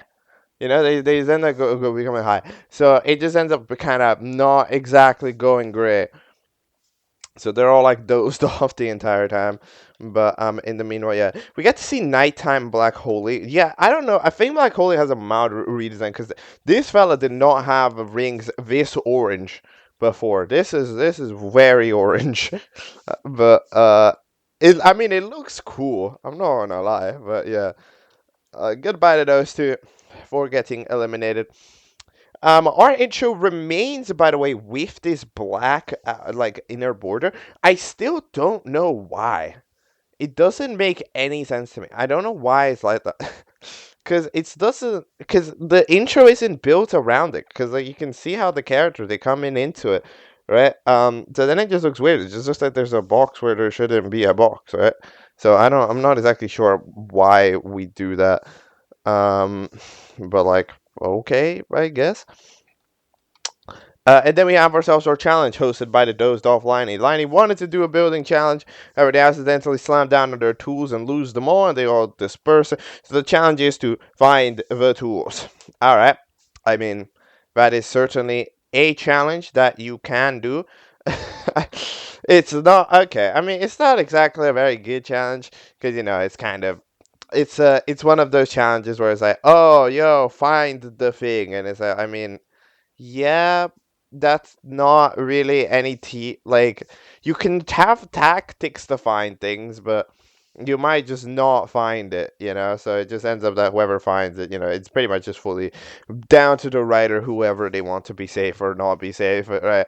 Because it's really hard to tactically find things, like it's just kind of difficult.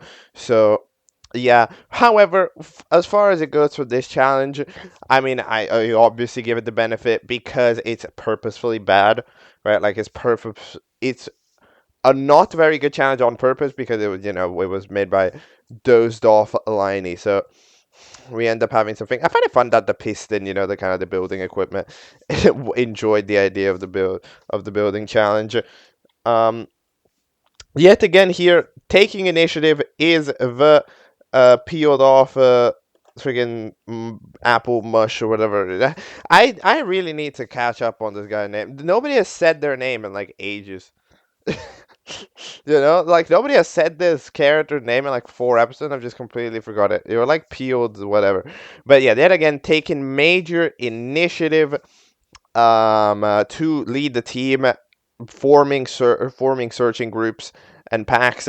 I feel that this guy's absolutely playing the game the correct way. I mean, he is leading a team that desperately needs some type of leading, because that team is all debating because it's got Ep bomb that finds annoying, H2O2 everybody else finds annoying, like this team desperately needs some sort of order, and he is majorly holding the ship together, right? I feel like he's not playing it super smart in terms of the pairing, right? Like we're pairing F-bomb and H2O2 in the Surge pack, which is like, I mean, obviously that's a bad idea. I don't know why we're pairing the people that dislike each other next to each other, because they're obviously just gonna bicker and just end up causing a mess, right? So that is a little bit of a fault from them, to be honest. But yeah.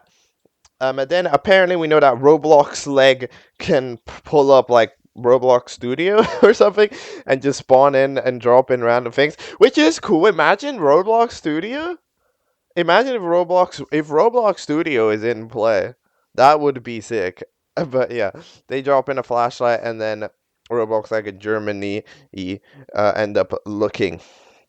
Then we have ourselves our team, a team with the Rock in it, which the gag for the episode is that, of course, they end up not, they end up finding the most things and not doing it. This is what I mean with like kind of conveniently writing, because it turns out that, like, for example, Roblox Leg and Germany find nothing. They have flashlights everywhere, but they find nothing the entire time, and then the other team finds 4 tools in that time span. It's like, yeah, I mean, that is how finding things works, I guess. It's just kind of weird. Eventually, the wrench just drops by to Team Doe, which immediately hands it over to their team. But we also do know that apparently Cool Triangle has navigation powers. Suddenly, OMG. I don't. Yeah, I mean, pretty cool to have navigation powers, considering there really wasn't there really wasn't much going on with the Cool Triangle. So at least, yeah. Yet again, that team absolutely suffers from the problem that, like, they are um fully and entirely weak. You know, like they have lost every battle they've ever been in, and that highly works against them still. Yeah. Sledgehammer submits themselves as a hammer, which of course the dozed off Liney accepts. Yet again, Sledgehammer's on their own team. It's kind of that's like, bro. But you end up being safe here. Then what else do we have? Oh yeah. So we end up having the debate. Yeah, again, as I'm saying, this team with H2O2 mustard gas listening from far away to F-bomb complaining about them, like, this team is a disaster. Okay, then we have this debate. Okay, so no, not Inverti. Are you Inverti? No, Inverti's a different guy. We are the freaking other cube. But eventually it ends up being like complaining to the glass panel, like, yo, I understand it may hurt to see them change. However, you gotta talk it out. You gotta have communication. You know? You can't just jump to conclusions. I mean, like, yeah, but also no. I kind of disagree, because here we're going, oh, yo, we need to communicate with you. You should have communicated with Red Bull. You should have talked it out. What do you mean? You tried like 5 times to get this bro to apologize to Sledgehammer. And it's like, no. And it's like, I don't see what the big deal is, because you didn't know Sledgehammer. What? If you see your friend hurting a stranger, it's not like, that's not good. You still want them to apologize to the stranger, camaraderie, human to human, like person to person. Like, what are we doing? I kind of disagree.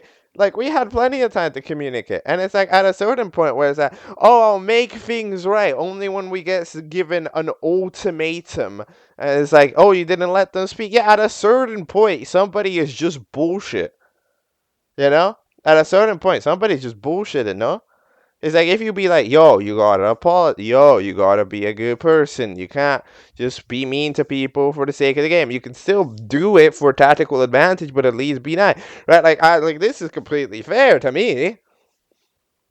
You know, like, I don't, I don't know. I kind of don't see it. I'm kind of not seeing what the glass panel needs to apologize. Like, Red Bull is like, because, like, even if it's like, oh, Red Bull doesn't want to apologize to Sledgehammer, don't do it for Sledgehammer, do it for the glass panel. You've seen how much glass panel cares, but you don't do it, which means you just don't care in general. You know. And if the only time you start to care is when you notice that it's too late, then I don't know. You might have you didn't care quick enough. Like I kind of disagree here. I don't know. Glass panel is, in my opinion, was still in the right. You know, you didn't let him talk from his side. What is his side of the story? Yo, I wanted to win the challenge. What? It was like, okay, sure, you can win the challenge and apologize later. I'm not. Nah, I disagree. Big disagreeer of that. Eventually we end up having a couple of teams uh land and submit their shit. So okay, I will just point out mild inaccuracy. So the H202 ends up submitting a saw, right? But then apparently, like the Cool Triangle team ends up submitting a saw, and they're fine. I mean, when Papery submits a hammer, it's already been submitted. Uh, uh, I mean, inaccuracy. They both submitted a saw. It's a different type of saw, but it was a different type of hammer as well. That's inaccurate. I'm sorry. What, you submit two saws is fine, submit two hammers is not fine. Come on, dozed off to friggin' Liney. Be dozed off better. What are we doing? But eventually we end up having the team up for elimination being the team of Roblox. Like that again, like one more time in this show, the team that kind of just does the least is up for elimination. You know, like this team had so little screen time. Not reading all that, and ADHD had one scene. Quasi Rumbi Kazedahedron had one scene and a half. Papery had like also one scene. Roblox Like in Germany had two scenes. Like they have the least scenes. You know? You gotta put a team up for elimination that did something. You know? Because that way we can vote based on what we have seen. If we get put up for elimination, the team that doesn't do anything, then I don't know who to vote because nobody did anything. You know? Anyways, who gets out? Probably. I'm predicting Germany and Quasi Rombi because of the Hedron. Because I don't know who else to get out, to be honest. But I don't really know. So I guess we'll have to find out in episode 8 of Battle for the Dream Island. Liney has great big balls. Interesting title for sure. Let's go. Alright, so that is episode 8 of Battle for the Dream Island.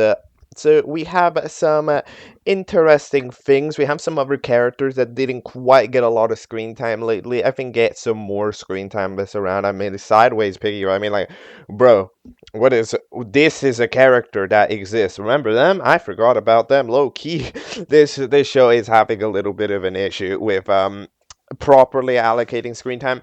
However, at the end of the day, it is doing pretty solid. Pacing, I think, has definitely improved. I mean, if we look at a pacing of an episode, like, what episode even was it? Like, episode 3, 19 minutes, it felt sluggish, but, like, an episode like this, it honestly felt nearly too fast of a challenge, you know? Like, for once, it actually felt like we're pacing ourselves more properly, which is nice. Shows improving. We're doing that type of stuff. Okay, I'm sorry. I'm so confused, by the way. Where is Barbara? Am I dumb? Am I dumb? Did something happen that I completely forgot? Where did this lady go? She was in the show, right? Like, definitely, for sure. She was in the show, she did 2 challenges, she's up for elimination, and then she was immune, and then she disappeared from the face of the earth, just deleted, Thanos snap. What happened to this lady? Where did she go? I swear she was here. What? I am so lost. What in the world happened? Huh?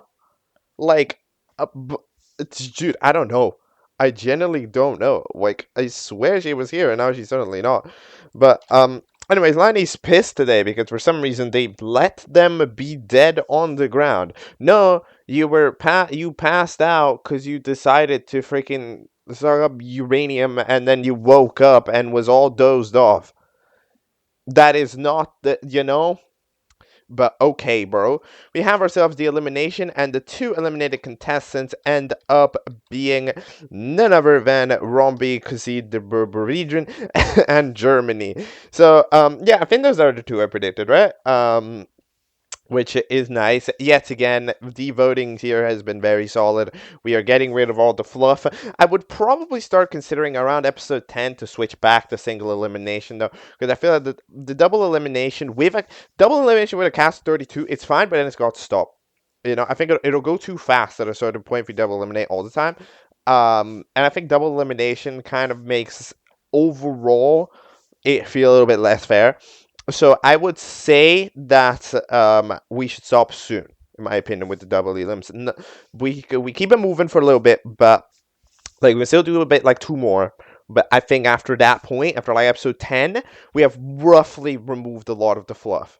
Like we're removing fluff like to a character like Germany and Romby. Like they're fluff characters at the end of the day. But we end up having ourselves a little bit of team switching. They kick out H2O2 from their team as a massive chaos doer. And they end up joining Sledgehammer's team to create the chaos duo. And now we have a dodgeball challenge with giant steel balls because, yeah, people are going to die. If you get hit, you are out. If you die in any capacity, you are also out. So that's interesting. And yeah, we have ourselves an interesting little moment. We have a constant low opacity screen there on the top left with everybody's team, so that way you can see the status of everybody. So, big fan of that in the sense that I really like when we have the status of the team. Like, that is absolutely 10 out of 10. You gotta have that. I don't think it's done in the best way. To be honest, I think that, like, it's there's no indication about when something has disappeared from the screen. Kind of like when lemon gets hit, like the lemon icon just spews out, but there's no like thing to notice it. So like you don't, because it's all white. So it's sometimes hard to notice that anything has changed in the panels, unless you pay especially close attention, right? And it's also mildly too big.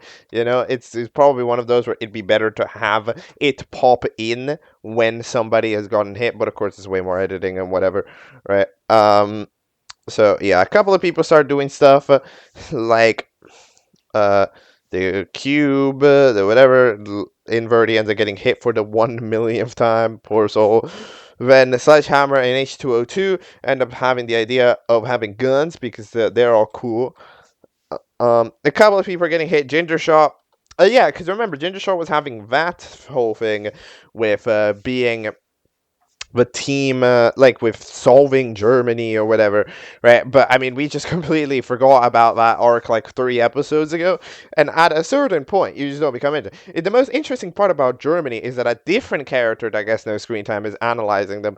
But like, we just don't, there's just not enough. Like, you gotta speed up these arcs, if they actually matter, which this one firmly didn't, I guess, because it was just Ginger Shot going like, oh, I have to fix this, and then they do nothing. Ever. They don't do anything. So yeah. For a challenge like this, like dodgeball, the best strategy, in my opinion, is indeed to just hide, leave. Just begins. Everybody spread out and go as far as possible and outwards as possible in different directions, because you don't have to win, you have to just not be last, right? And not being last is pretty easy, to be honest, as long as you just stay roughly out of the way. Like you just have to be out of the way. Eventually the team that ends up losing is none other than, what team ends up losing? Oh yeah, the team with Cinderbox in it, because those three, we were trying to train a sideways piggy puck to throw in case it matters. It does happen to matter, however, we spent way too long trying to sort it out. So then everybody on that Team dies. Grinder box tries to grind up the steel balls. It doesn't quite work enough though, because they end up choking to death with them, which means that that team is up for elimination. For some reason, the lemon fella ends up getting regened as Lily Lime, I think, which is pretty interesting. Wait, what was their name before? Because they are up for Molly Lemon ends up getting eliminated as Lily Lime. I kind of do like that idea because we did have, of course, them get possessed by the F bomb, and they did have like the sort of the imprint on the lemon all the time. So if they get respawned, they're now more, like interesting. So that's kind of cool. And yeah, we have this team be up for elimination. Yet again, though, this is one of those challenges where, of course, the first team to die is the team with less screen time. So they also have another challenge where a lot of the contestants don't do anything. Yet again, in my opinion, this is a thing that we need to correct. But whatever. Who will, in my opinion, gets out? Okay. In my opinion, Red Wool should get out. However, we did do the sob story. I was like, oh no, Red Wool, you didn't hear the side of the story, even though you tried to get them to do whatever 4 times and they just didn't fucking say anything. So I'm predicting Circle Revolving Around me gets out, because ever since they freaking gender bet, they haven't really been that interesting. And then maybe Ice Bucket, because also ever since they revived with the ice, they've been pretty irrelevant. Anybody else might just survive based on vibes. So yeah, everybody else was at least relevant in this episode. I really like Piston's icon because it's an angle that we never get to actually see. Unfortunate, because Piston is an interesting item. Like you can do stuff with a piston, like as a thing, like as an item, but we've never actually seen the piston be used, which is unfortunate. Let's go. Episode 9 of Battle for the Dream Island. Go away. Alright, that is episode 9 of Battle for the Dream Island. Go away. Dude, it feels like this is an alternate timeline where Barbara just disappeared from the face of society. What happened? What happened? Nah, I so want to know. Nah, did we get who is who? You can't just delete a character from. I guess you can, but like, what in the world happened? But whatever. So we have an episode here, which I think that this episode showcases the capabilities here, the improved pacing quite a bit, because it's relatively on the longer side, right? Of episode 16 minutes. It is relatively uneventful in the sense that like there's no challenge, right? So there's not a direct purpose of the episode. However, it's pretty good anyways. Like it ends up pretty solid. It ends up way more like chill to watch. Like I didn't mind, and it didn't feel like the time was passing, right? Because usually I think yesterday I said a quote, right? Like a couple episodes ago, I was like, every episode feels like it's 10 minutes that gets stretched up based on how long the take is. You see, this was 16 minutes that felt like 10 minutes. Like that's good. Oh wait, hold on. Wait, did I say that right? Wait. No, I think that's a compliment, by the way. Yeah, because it's like it's shorter than how it feels, which means that time is passing fast, which means that things are happening, which means that it's good, right? Earlier what I was saying is that it feels like only 10 minutes of content happened in 16 minutes. Meanwhile, here it feels like 16 minutes of content happened in 10 minutes, even though it's 16 minutes, which means that the time is passing well. That doesn't make any sense, but pretend it does. Let's go with some chatting. So it's raining. I know, right? Different weather is possible in object shows. It's a very, very rare thing. But yeah, it is apparently raining, and everybody is in the rain until the Liney eventually pops out of house. Until like, yo, let's just chill here for today because there's not much to really do. But we actually end up doing the elimination after recovering everybody. The MacBook is broken, but we have a Note 7, thankfully. I'm not gonna lie, I was 100% thinking that the Note 7 was exploding as soon as they popped out all of the people. Not gonna lie, like that just felt like the correct event. Like that's what happens, right? It overheats when it does something complicated, and then it explodes because of the battery, right? So I thought that was what was going to happen, but no, Note 7 survives to live another day. So that's pretty nice. Then we have ourselves, all of our recovery people. A lot of the design swaps that happened have, of course, been now resumed back to normal, such as, glue stick not being metal anymore and stuff. And now we have ourselves the elimination. 24 votes for the first time. I think it has actually decreased from the last time, which is very impressive for this show. This show has, to be fair, has had a very impressive capability to consistently get a good like its number of votes. They got 21, 22, 22, 24, 25. They got 29. They think 31. Like, the episodes, they always got a little bit more votes than the last, which is pretty rare because obviously usually they have a high number and then we drop down after a couple of episodes because the first few episodes tend to get more views. But this show is really interesting because it didn't do that. But for the first time it dropped down, but yet again it still keeps 24, which means that I think there's a solid like loyal base of people that view this show, which is pretty cool, like fan bases. And then we have our eliminated contestants being none other than Lily Lime or Lemon, whatever, and Ice Bucket being the two eliminated contestants. Here, I like how the Coke cans, they drop in on the liquids, they drop in the liquid itself, and then the grinder box like grinds it down. That's always fun when we do that. I am gonna point out I disagree personally with this elimination. I think Lily Lime being eliminated wasn't quite right in my opinion. I praised the viewers' decisions quite a lot, but I think Coffee Mug isn't really adding too much to the game right now. And Lily Lamb, I mean, they literally just had an entire identity swap, right, with that whole revive, and we didn't really get to see that. So I would have kept them around to try to give them a bigger opportunity in the game. To be honest, like I would be interested in having seen that. However, unfortunately, we don't get to see that. But Ice Bucket makes perfect sense. They didn't do anything in ages. All right, goodbye to them two. They drop into the Void Lands where Muggy, which is Christian Mug, but for some reason different, ends up introducing them to the landscape, which there isn't really that much. There's a couple of buildings and stuff, like a hotel where you get to sleep, and there's like a building where you get to sell a barbershop or whatever. Jackson has a barbershop. But other than that, there's not too much going on down there.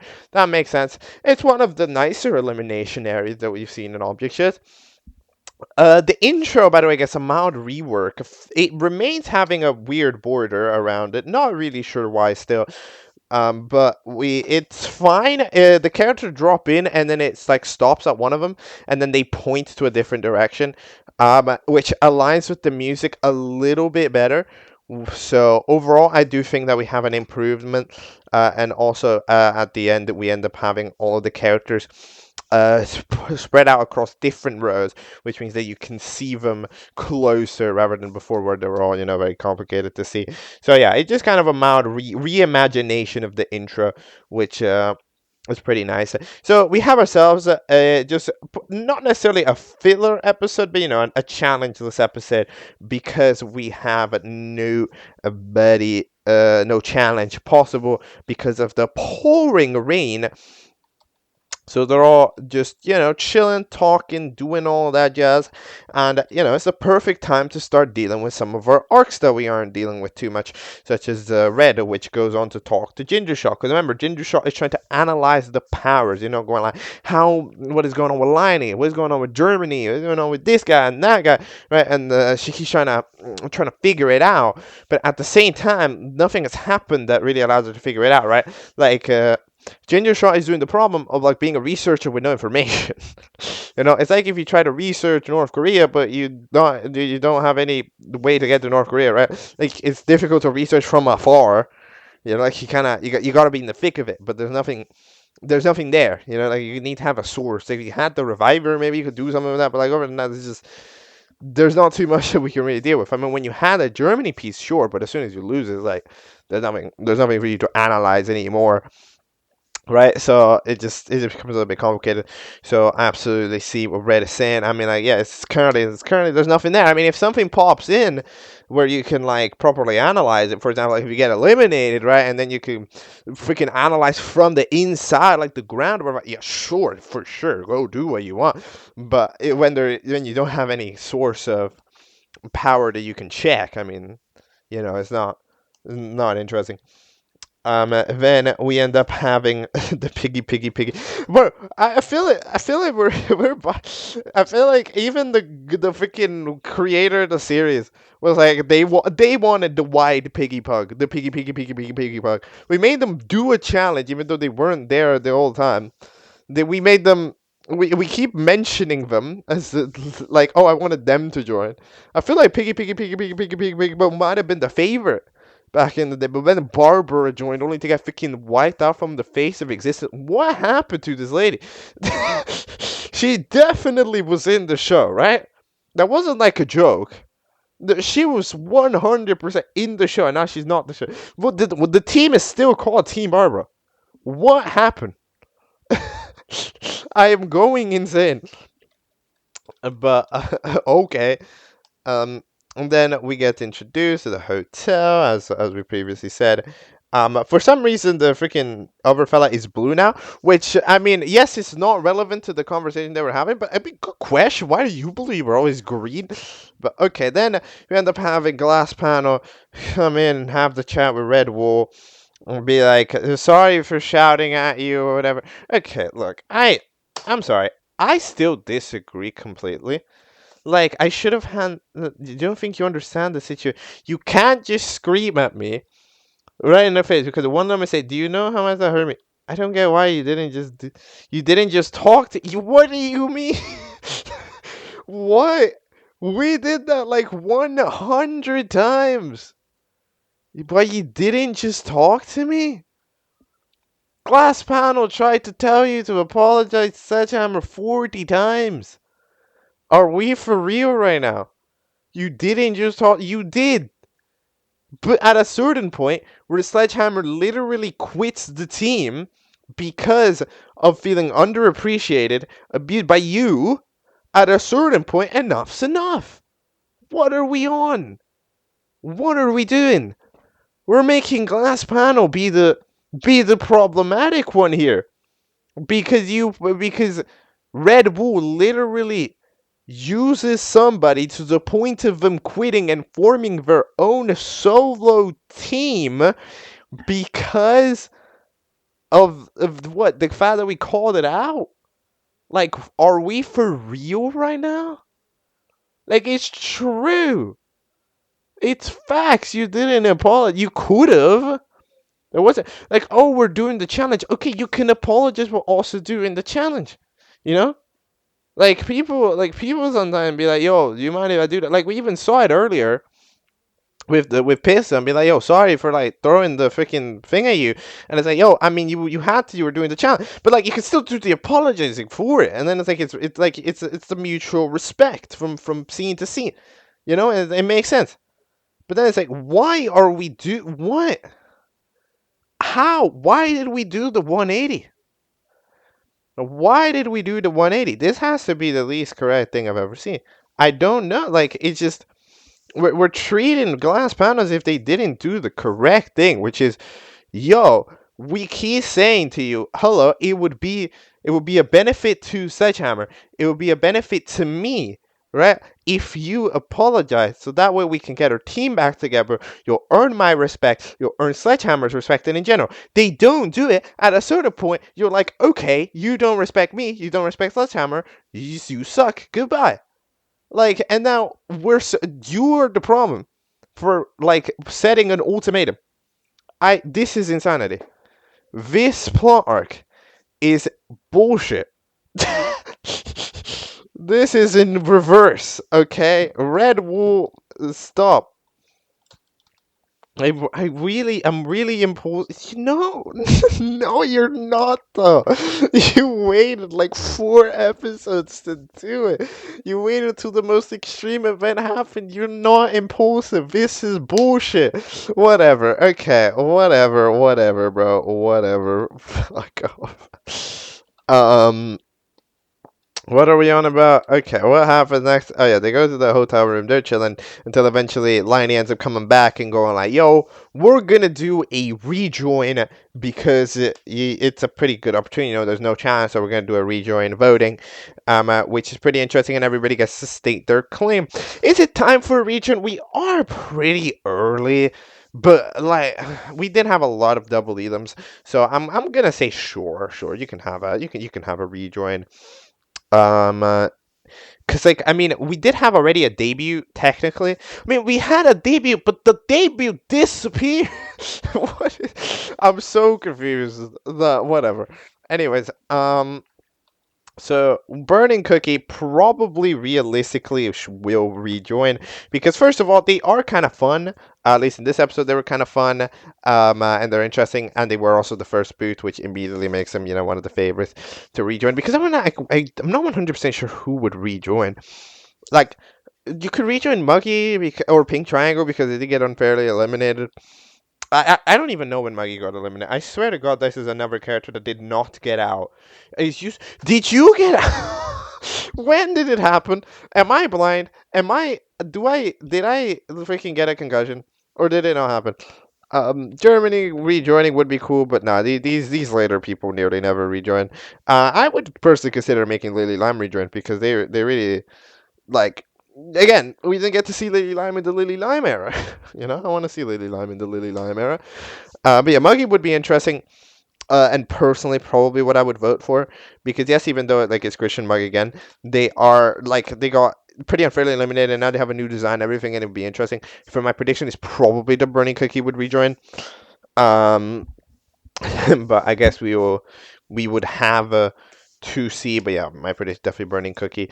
A couple of the characters a couple of the characters you still could clearly tell that we don't have too much going on with them, like Homer's donut or guy who has a bomb treasure chest. Like they're really like those characters are still only doing their gags and nothing else.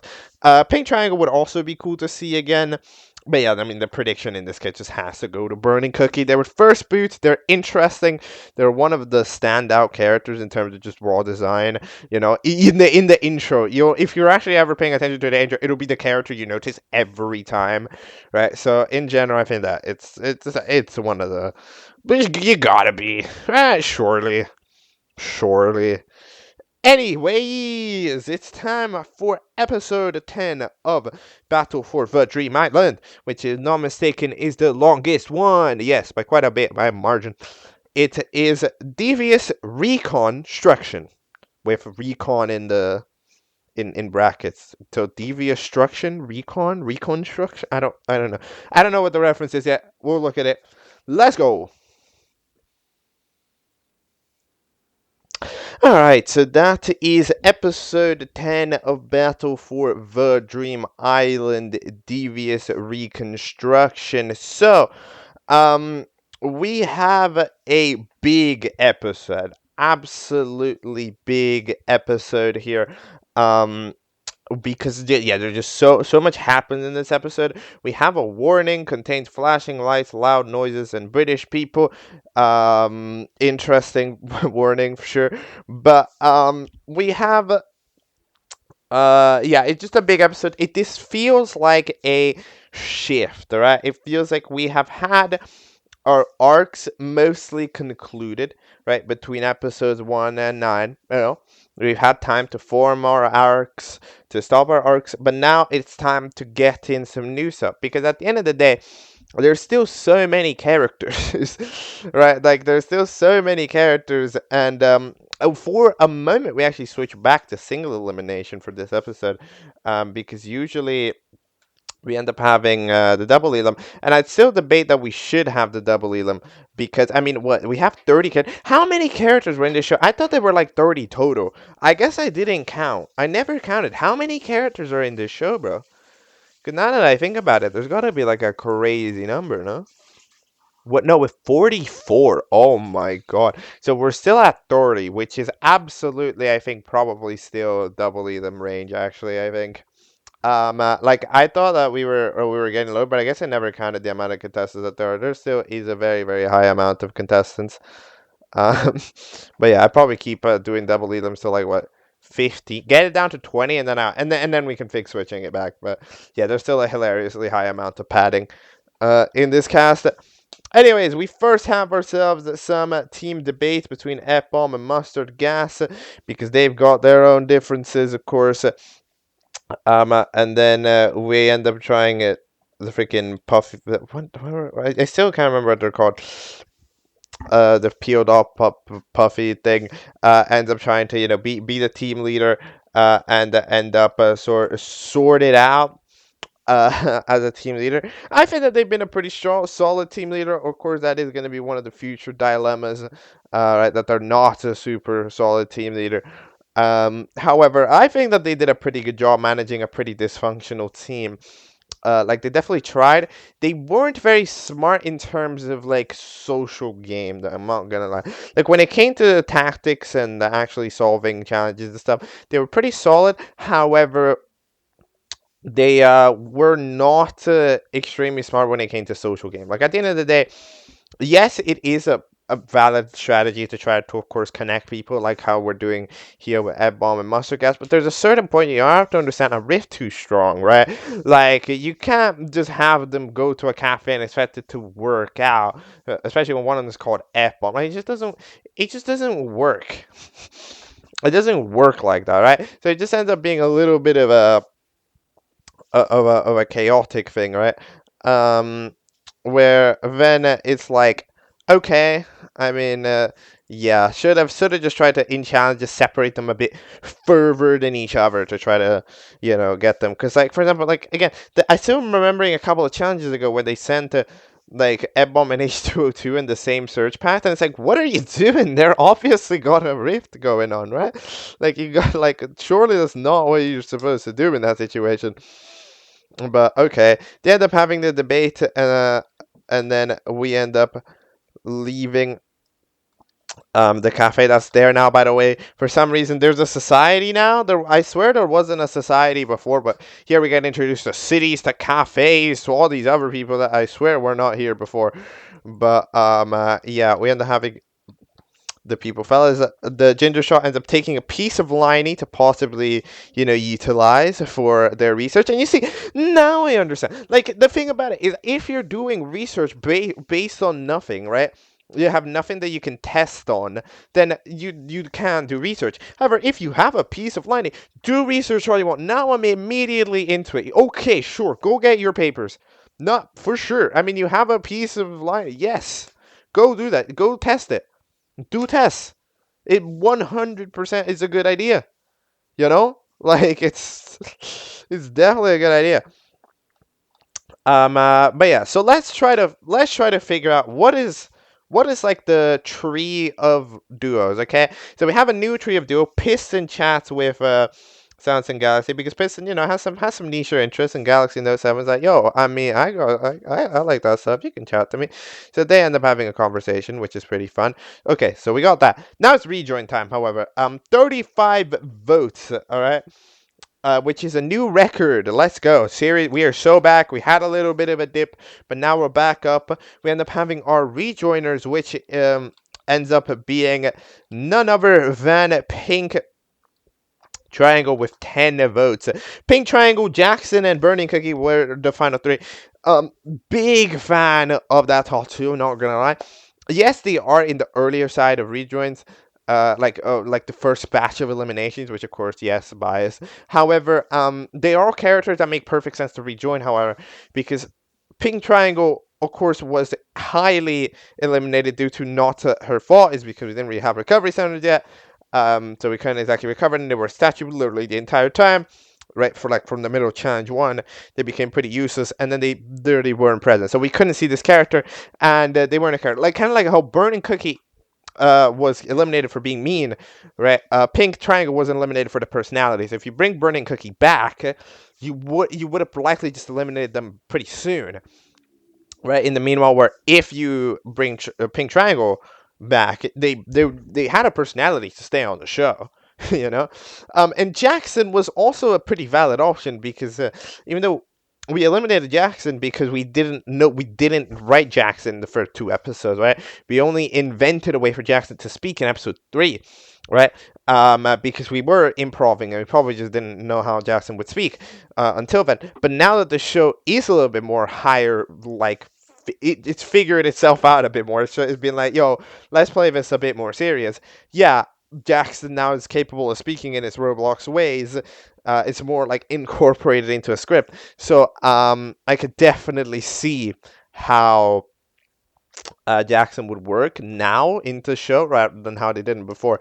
But yeah, Pink Triangle eventually rejoins, and we end up having them fellas because we have a team swap. Yes, new teams, final 30. We have some new teams which will stick until the merge, which is a lot of time. I don't like that. Yeah, no, that is a handy dandy amount of time. Like, when would the merge be? Final 15? Even then, you could do teams. Like, there's gonna be a while until teams end up working. Especially considering, I mean, you know, if one team just ends up doing bad, they would lose a lot of team members and be screwed. But okay, I see. So let's get these new teams. Let's sort them out. Let's go name by name. Um, so the first team is the glitch sounds suggested by Sideways Piggy Pug. The same ones. However, now we actually have decent audio mixing, so they don't destroy my ears. They only mildly destroy my ears. So this team is a glass panel, grinder box, the blue-green square that I don't remember what they are, Sideways Piggy Pug, the Puffy, and the Rock. So this team is fine. It's got a lot of minds on it. That's kind of the thing about it. Everybody here has got some degree of a mind, you know? Like Grinderbox thinks and discusses and talks. This blue guy also thinks and discusses and talks. Glassmano thinks and discusses and talks. And then there's two leader personalities, which is the Rock, who really wants to win, right? They've been much more ruthless ever since they're bottom 2, right? They're trying to be more literal. And then the Puffy freaking peeled off green guy ends up also being a leader personality as just de facto leader of their team, you know, trying to sort them out. However, now we have another de facto leader. So this team is going to probably, it has a lot of elements where if they agree, they demolish a challenge, right? If they can agree on anything, they will destroy a challenge. However, there's a lot of mixed ideas that are going to be going on in this team. So yeah, if there can be a leading idea, it is going to win. If they end up having a debate of ideas, they're probably going to lose challenges, unfortunately for them. But yeah, then we have our second team, the Brainy Winners, which, because they're all brainiacs, but also winners. So this is Galaxy Note 7, guy on a screen, I am reading all that, Ginger Shaw, Pisson, and Straw. There's a couple, there's some interesting characters here. I like the characters in this team more than I think that they're good. You know, I like Note 7, I like Piston, I ain't reading all that. I like Ginger Shaw, but in general, I mean, this team, what's the leader in this team, though? I feel that this team is fine. This team is very mid-table. You know, this team is very, they take a while to think, they take a while to do, but they'll do it. You know, like, they'll do a challenge at the end of the day. They probably won't, like, necessarily dominate or get dominated, but they'll probably do fine. They give very mid-table vibes. So yeah, that's fair. Unless if the challenge is especially difficult, they might struggle. But if it's a simpler challenge, I think they survive pretty easily in the middle of the board. And they do have Note 7, which is of course a recovery center themselves, so that's very important for them to think about. For the other teams to think about. So yeah, it's a massive advantage on their side having the recovery machine, right? Then we end up having team circle revolving, Roblox egg circle revolving around me, red the fucking cube, which is just a combination of fellas. So we have lever, which was a murdering machine. However, they end up returning back to normal in this episode after somebody manages to flip the lever back again. However, very dangerous contestant, of course, because they just murder without a sign. Like, they don't care. Like, you know, like, they don't care who it is. Like, if it's a benefit or a negative, like, they're just murder. So you don't want to have the lever flip. Roblox leg, pink triangle, red, the fucking cube, and circle revolving around me. This team is a lot of people that certainly do exist. This is like that first team I mentioned where there's a lot of people with ideas. Right, like red is pretty well. Red is pretty smart, right? Roblox leg is like pretty smart overall. Like they invent ideas, but they're not those leader figures quite like the other time. So yeah, but they seem more generally intuitive to agree. I think that seems fine. This team probably will do fine because like I expect them to be capable of at least reasonably like going along with each other. Like I don't think there's going to be any major disagreements going on here. So I think we should be fine in this case. All right, now what we got? We have the Blyland Battlers, as named by Sledgehammer. Apparently they're in Blyland. I think that's the name of the locations that they're in because I don't know where they would have gotten the name from otherwise. But we end up having none other than Sledgehammer, H2O2, Glue Stick, Papery, a Red Wall, and tear gas? No, mustard gas. Sorry, you're green now. This team is good. This is a good team. Yeah, no, this is a good team. There's not a direct like immediate counter energy. Is kind of the thing that's going on. Mustard gas is the only type of counter energy, but we've got like H2O2 and Sledgehammer that are of course very much so buds, right? They're buddies. We've got people like Glue Stick and Papery, which aren't really too much on the drama side. They're just kind of, they go along with plans. They do pretty solid. And then we got Red Wool and Mustard gas. Those are sort of the antis of the team. Like they've got beef. Basically, they've got beef, which is a problem. But if they put aside the beef and work along with them, and eventually, act as like neutralizing measures to whatever crazy plan that Sledgehammer arrives, then we can definitely sort out a team here. I'm pretty confident in this team doing pretty good. I think this team is going to do good things overall. Then we eventually have subscribed to Iced Coffee, the team, because they didn't know what to name it. So Iced Coffee pops in and says to suggest this team's Black Hole, Book Turned into Gas, Inverti, F-Bomb, Cool Triangle, and ADHD.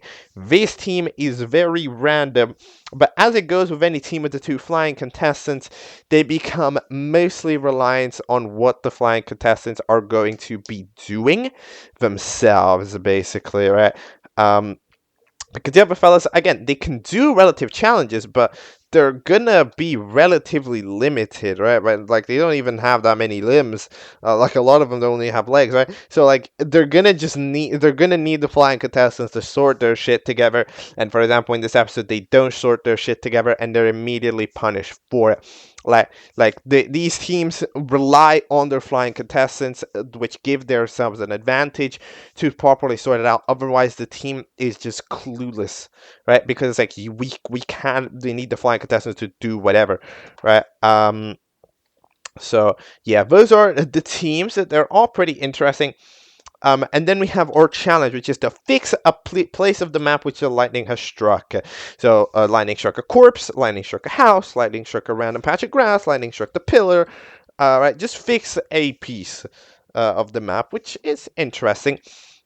We end up having some interesting details. What do we do?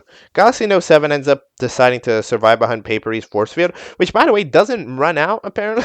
When does that run out? But yeah, Galaxy No 7 takes it to survive, which is pretty nice.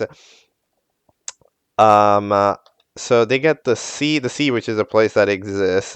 The Barbara Supervan. We mentioned Barbara. Where Barbara freaking is in hell? What happened to you? Oh my god. Bro, why is Mario there? What did Mario do? Who is that? Is that a freaking diamond? Who are these characters? Barbara. Come back, bro. They did you dirty. Oh, bro. But okay. The team with the house ends up by far having the worst thing to solve. Okay, no, they have the second worst thing to solve. Or the worst thing to solve is realistically probably the corpse, because how the hell do you fix a corpse? You can recover the corpse, I guess, but apparently we weren't allowed to recover them because of the force field. Because if you get recovered in the force field, you can't leave the force field. Okay, 2007, how do you leave the force field? How did you do it? How do you do it? Tell me now. What do you mean? Just do the same thing as the person. What? You're covering the force field, permanently in the force. Are you permanently in the force field? What? That's not how that should work, but okay.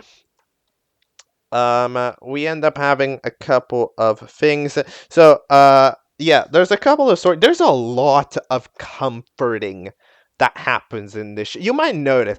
You'll notice, like, there's a lot, even in this episode, like, what, four scenes, realistically, are just a character going out to another character being like, yo, I understand this hardship that you have, and look, we can get through it.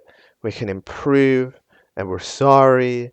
Okay, but we can like there's this degree of like, oh my god, this always happen. Okay, like I understand that these arcs are cool and good and they give characters depth, but like, why is it what like it just feel at a certain point it just feels like every character is depressed. Like, bro, what is happening? But anyways, yeah, ADHD ends up being sad for I ain't reading all that being gone from another team, so we're trying to be, not being dependent. So ADHD, it's like, hey, thanks, bro. That we can't really help out with the challenge, but yeah, Team Robo Seconds are just planting a sunflower, and then they end up freaking dealing with getting murdered, everybody by Levery, until eventually somebody pulls the lever itself. Team with the corpse ends up managing to revive it by simply figuring out that yes, if you shoot out from the piece of Liney that we had, we can indeed fix the host and everything. We end up having, so it ends up landing on Red Wool, which makes them leave the handle, which makes the platform fall off on Sledgehammer, which makes them mad at Red Wool because, we'll be like hammer. And then now Red Wool apologizes. A shout out to this show for trying to make Red Wool the nice one. this is still the most bullshit thing I've ever seen. Still the most bullcrap thing I've ever seen. We've somehow made Red Wolf, who's 100% responsible for everything that happened, be 0% responsible for anything that happened. Like, that's what we're claiming this to be. Oh, because, now you apologize. Like, whatever. I mean, yes, in this case, it is truly not your fault. I like if they apologize when it's not their fault. This arc works in reverse. This arc works in reverse. They don't apologize when it's their fault. They only apologize when it's not their fault. Fucking glass panel of Red Wolf. you fuck's sake. But, whatever. Then we have ourselves the big old debate with Black Hole, which is the main one of the episode. Black Hole decides, yo, I'm tired of feeling like I ain't a real person. Y'all never taught me outside of challenges. I don't care. You only talk to me when you need me for a challenge. Okay, first of all, if we're in a challenge and you're upset that you're being asked for the challenge, what are you doing? Like, bro. Second of all, I think that, like, this doesn't really work because Black Hole, if you remember, is the one guy who is literally known to go to the edge of the world. Remember that white void area, the edge of the world, to be away from people. So then you telling me you go adventure to the fucking edge of the world, to the place where the landscape stops and becomes a white void, and then you get upset that, oh, we ain't talking to you, even though you're the quietest person on earth. You segregate yourself from everybody else, and you freaking do everything. Like, what? Huh? What are we doing? What are we doing, Black Hole? Like, yes, you can talk more to them. The other people absolutely could. I agree. Black Hole gets very little non-challenge interaction. That is very true as well, though. Like, to be fair, like, that is true. I do think that Black Hole hasn't ever made an effort to say that they wanted more people to talk to them, I think they've actively made efforts against people talking to them, by leaving, going far away, doing any of that stuff. All right. So they've actually made efforts against it directly. I'm pretty sure people don't really make an effort to talk to Black Hole. People don't really make an effort to talk to Book turn into gas either, by the way, just saying. But yeah, Black Hole ends up leaving, and Book turned into gas ends up also like eventually just leaving and not helping out their team, and then the Fly members are gone. Then we only have a bunch of armless people that need to somehow solve a building a house, and then it's just over. Right, it's just GG. And then we have the last team. So those teams are trying to fix the. What are they doing? Oh yeah, they're trying to fix the broken pillar of the elimination pillar. So they need some cement. So they go to the city that was always here, apparently. When did this get here? And then they start adventuring to the store. I'm not gonna lie, I am gonna say it. I did find it really hilarious when I was like, they don't just rebrand BAQ to The Toast. That was the last thing I was expecting to hear. That was a great joke. But yeah, they end up going adventuring around some buildings, not finding anything until Rock eventually comes back, being like, "Yo, I got wet cement at the wet cement store, bro." Which I mean, yeah, Rock eventually complains about them being a stupid team leader or whatever. Yeah, you're not dumb if you don't find the thing. Rock's just being mean at this point. As soon as bro, whatever. So they end up eventually trying to get their cement stolen. After Levery's switch gets flipped back. But eventually we end up having. They try to steal the cement as a last tactic here. To fix the house. It doesn't work. Rock just absolutely solos them. They're way more ruthless than that team, to be honest. That team's already pretty weak. So they end up fixing the pillar, and that means that they are up for elimination. The fucking cube is so brain dead. Like, literally, like their brain is dead. I mean, they've been chopped in half. I don't know how they're doing it. Book, turn into gas, tries to talk because of course, when you complain that you don't get into people don't talk to you, the immediate thing is to run away as soon as somebody talks to you. So we end up having a Book transform into a gas, Black Holy, invert. Where do you call Black Hole or Black Holy? By the way, because I've been calling them Black Holy, but I don't think they were called Black Holy. Because Black Holy, I've been calling them Black Holy because of Boy, but the other series that I watched like a couple of days ago. I swear you were just called Black Hole. Anyway, Inverti, ADHD, F-Bomb, and the Cool Triangle are up for elimination. It is so complicated. Okay. Black Hole could go.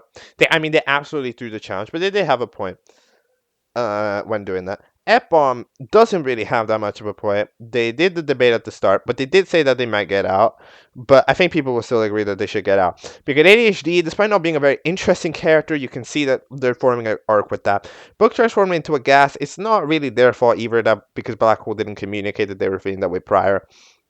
Right, it was very sudden, and they do seem generally apologetic. Inverti and the Cool Triangle just didn't do anything to deserve going home, so I think F-Bomb probably still goes home, in my opinion. I think Black Hole survives. They could be gone, because of course they could have still helped out in the challenge. However, I think F-Bomb probably goes, because yeah, they're just not a very good guy. They're just not a very good guy. There's not too much to say about it. You can say that they're gonna grow as a person, but they don't really give off the vibes of growing as a person either, right? Like they're I don't think so. I think they gotta go here, unfortunately. So apparently this is the only single elimination, which is interesting, because if we're gonna go back to double eliminations, I think in a bit, which is gonna be it's gonna be pretty interesting. And then a post-credit scene is another person getting comforted, telling them that it's all okay. We're doing this arc quite a lot. We need to try out some different arcs from time to time. With the circle fella. But yeah, they are doing. They definitely do that. All right. So that is the biggest episode. It is, I think, very valid as the biggest episode, because so much people happen. To be honest, so it's very solid. All right, but let's go to episode 11 of Battle for the Dream Island, the bigger picture. Let's go. Okay, so I have just watched the 11th episode of Battle for the Dream Island. We are getting there. We are getting to the right now. Slowly but surely, we are starting to find our way there now. Before we need to get that. So remember in the last episode, in the episode before that, how was that? Oh, this show is starting to take itself more serious. It has went in that direction. Incorrect. Negative 1 million points to Eternal 2. This episode is a gigantic shit post. What the hell?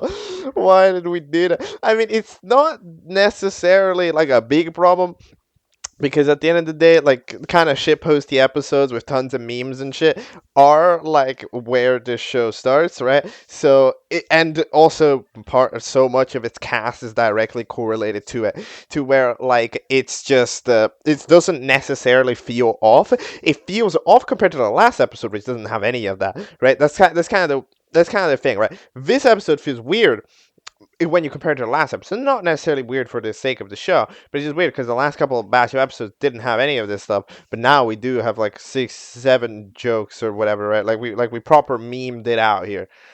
I'm not gonna lie. But yeah, so we start off here with the elimination theme. We have a television now, which is nice. I love me some TV characters. um However, we actually have less votes than last time by 1, I think, 34 to 35. And for some reason, that makes Liney shoot themselves, because, of course, 1 less vote, even though that is not the first time that the votes have gone down. But, okay, they're fine. That means that for the entirety of the challenge, we end up having the the guy stuck in the guy dancing on TV screen, hosting the elimination, hosting everything. One of the things that I found, dude, I love TVs. Just like as character, every time there's a TV, they're always the most adorable thing in the world. I love how the TV smiles when the freaking guy dancing on the TV screen makes the butt joke. Like, it's like, oh, you see, they found it funny. Like, it's cute. It's cute. I like them. But anyways, our elimination, we have the eliminated contestants. No, the eliminated contestant be Epon by 1 vote, with 8 votes being eliminated. Unfortunate, but very obvious in this case. Adichie was nearly close to getting out for being, just in general not that interesting yet. However, I do have some faith in ADHD eventually becoming an interesting character. F-Bomb feels like their arc was already up and they were the main characters, so I fully understand them being out in this case.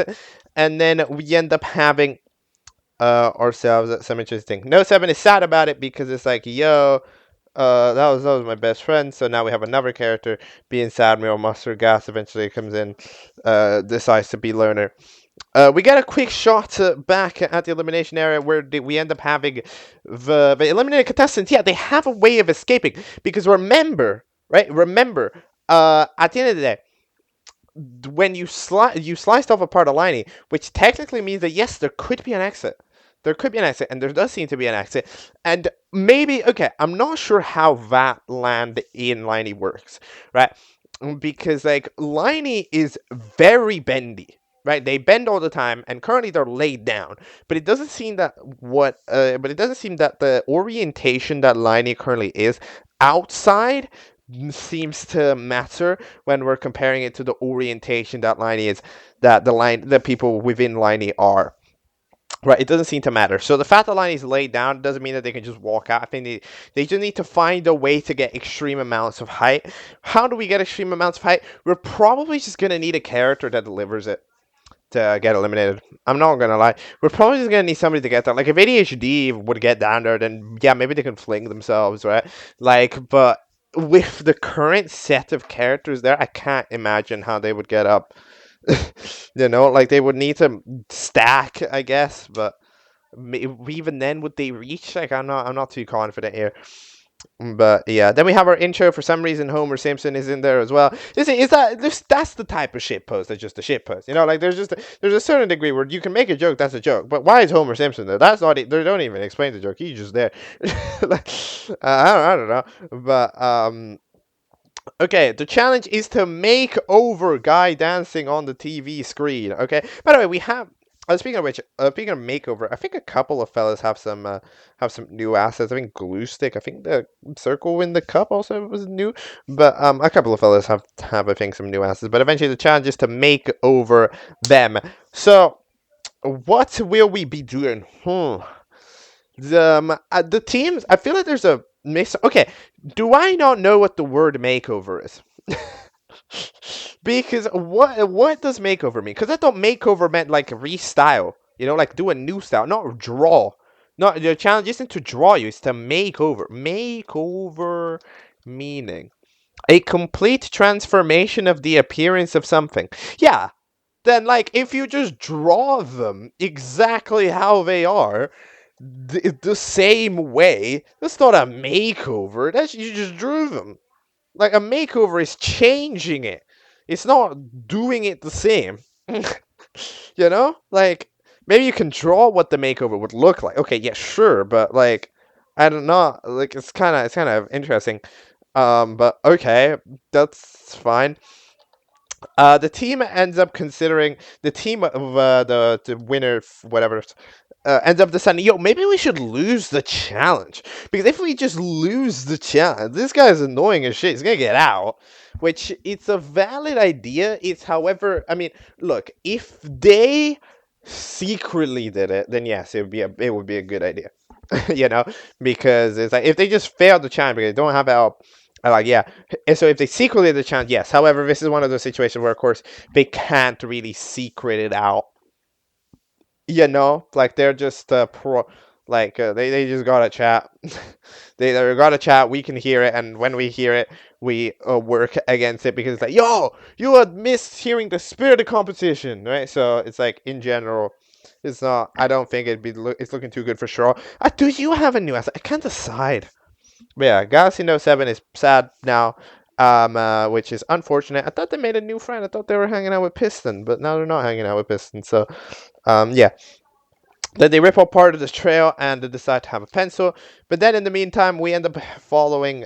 Okay, no, hold on. Let's go team by team. All right, so just to not get distracted. Team by team instead of scene by scene. So this team ends up deciding to, yeah, they rip apart of the trail. But I ain't reading all that. They draw on it, however, they drawing on the grass. So they eventually go over to the other side, get shot by the police because, of course, that other team is Chaos Express. They come back with a shot again, and then they just have to submit what they have. They can't really improve it too much. So yeah, it ends up being they weren't able to really deliver their plan. Then here we have the Rock team, or the Glitch team, which they end up all just following Rock's idea as the superior team leader because it's like at a certain point it's like, yo, I mean, Rock has currently been doing pretty good, so we're gonna continue doing that. And you know what? I mean, I agree. At the end of the day, Rock ended up winning you guys the challenge last time, so follow Rock's leadership this time. I mean, I understand that, like, but I wasn't a bad leader. But it's like, okay, I mean, you cannot be a bad leader and then have Rock still be a pretty alright leader as well, right? Like, it's fine. I would suggest, you know, it's one of those things where it's like, let Rock do the thing. If Rock fails, then propose, yo, they failed you. But when somebody isn't failing, it's like going, oh, they won, but I'm better. So it's like, no, but like we still won, you know, like it's not a problem. So yeah, let Rock do the thing. Come on, bro. And then we eventually chat later. In the meantime, we end up deciding to take the straw from the thing. I don't know what this guy was doing. I think he was trying to mold. What was Red trying to do? I think he was trying to mold the paper into the shape of the TV. I don't know what this guy was doing. He was doing some arts and crafts. It was the only guy that wasn't really drawing. But yeah. And then, what are we doing? Oh yeah, there's a pencil tree. Why is there a pencil tree? Then eventually Black Holy decides to do some drawing, do some art. Their art is truly not great, but hey, Black Holy is passionate about it, you know? They're all trying to be nice to Black Holy because Black Holy, was all fucking lashed out at them, and they desperately need Black Holy to be on their side. Like Black Holy is very important for any type of physical challenge, but even if their mind is artistic, you have to support their artistic duties to be like, yo, we support you, but you got to help us out in the physical challenges. So it is a good idea to keep them doing. Then eventually we take the idea of everybody in the H2O2 team, the Chaos team, the Byland Warriors, whatever they're called, ending up at what everybody drew their own thing, and then they just picked out the best, which is fair. Papery didn't want to grab a piece of paper to draw, which I mean, fair, I guess. Cannibalism. But yeah, eventually we have another one of these scenes with Mustard Guy. Okay, watch. I'm gonna be honest here. Okay, just a little bit. Just a little bit. Okay, I'm gonna be honest. Watching this show back to back to back. Okay, like in one sitting. At the end of the day, I mean, technically didn't watch it in one sitting, of course, because I watched 1 to 6 and then 6 to 12, right? But like, especially the 6 to 12 range, right? It's like it does partially feel like I am seeing the same arc happen 3 times. Like at the end, like genuinely, the like it's a good arc. Like it's good, but it's just there's been so many scenes of a character comforting another character for this or for that, or a character apologizing for this or for that, where it's like, no, it's good. Don't get me wrong, it's good, but there's a certain point where I feel like at this point I might be getting fatigued. But it's one of those things where if you look at it episode by episode, every episode is fine. It's just in this situation where I'm looking at it as a full series, it's starting to drag, you know? Because it just feels like this is what we do constantly, right? We just have an art where somebody's sad and then somebody else is gonna come over to comfort them. It's the same shit. Like, and it just switches from person to person. It's like a trail, it's like in sledgehammer to red wool to glass to glass panel to the shredder box, back to red wool, now to mustard gas probably to like H2O, right? And so that's the thing. And the same thing goes on the other side. It's freaking a glass panel to piston, and then piston to Galaxy Note 7, and now Galaxy Note 7 sad, and somebody's gonna go to now Galaxy Note 7 now, probably in the next episode, to be like, yo, what's going on? And then same thing's probably gonna happen with Red. They're gonna go freaking guy to Red sad. Somebody's gonna apologize and all that stuff, and then it's freaking Black Holy to the book made of gas, and book made of gas to the cool triangle, and then the cool triangle to the black hole.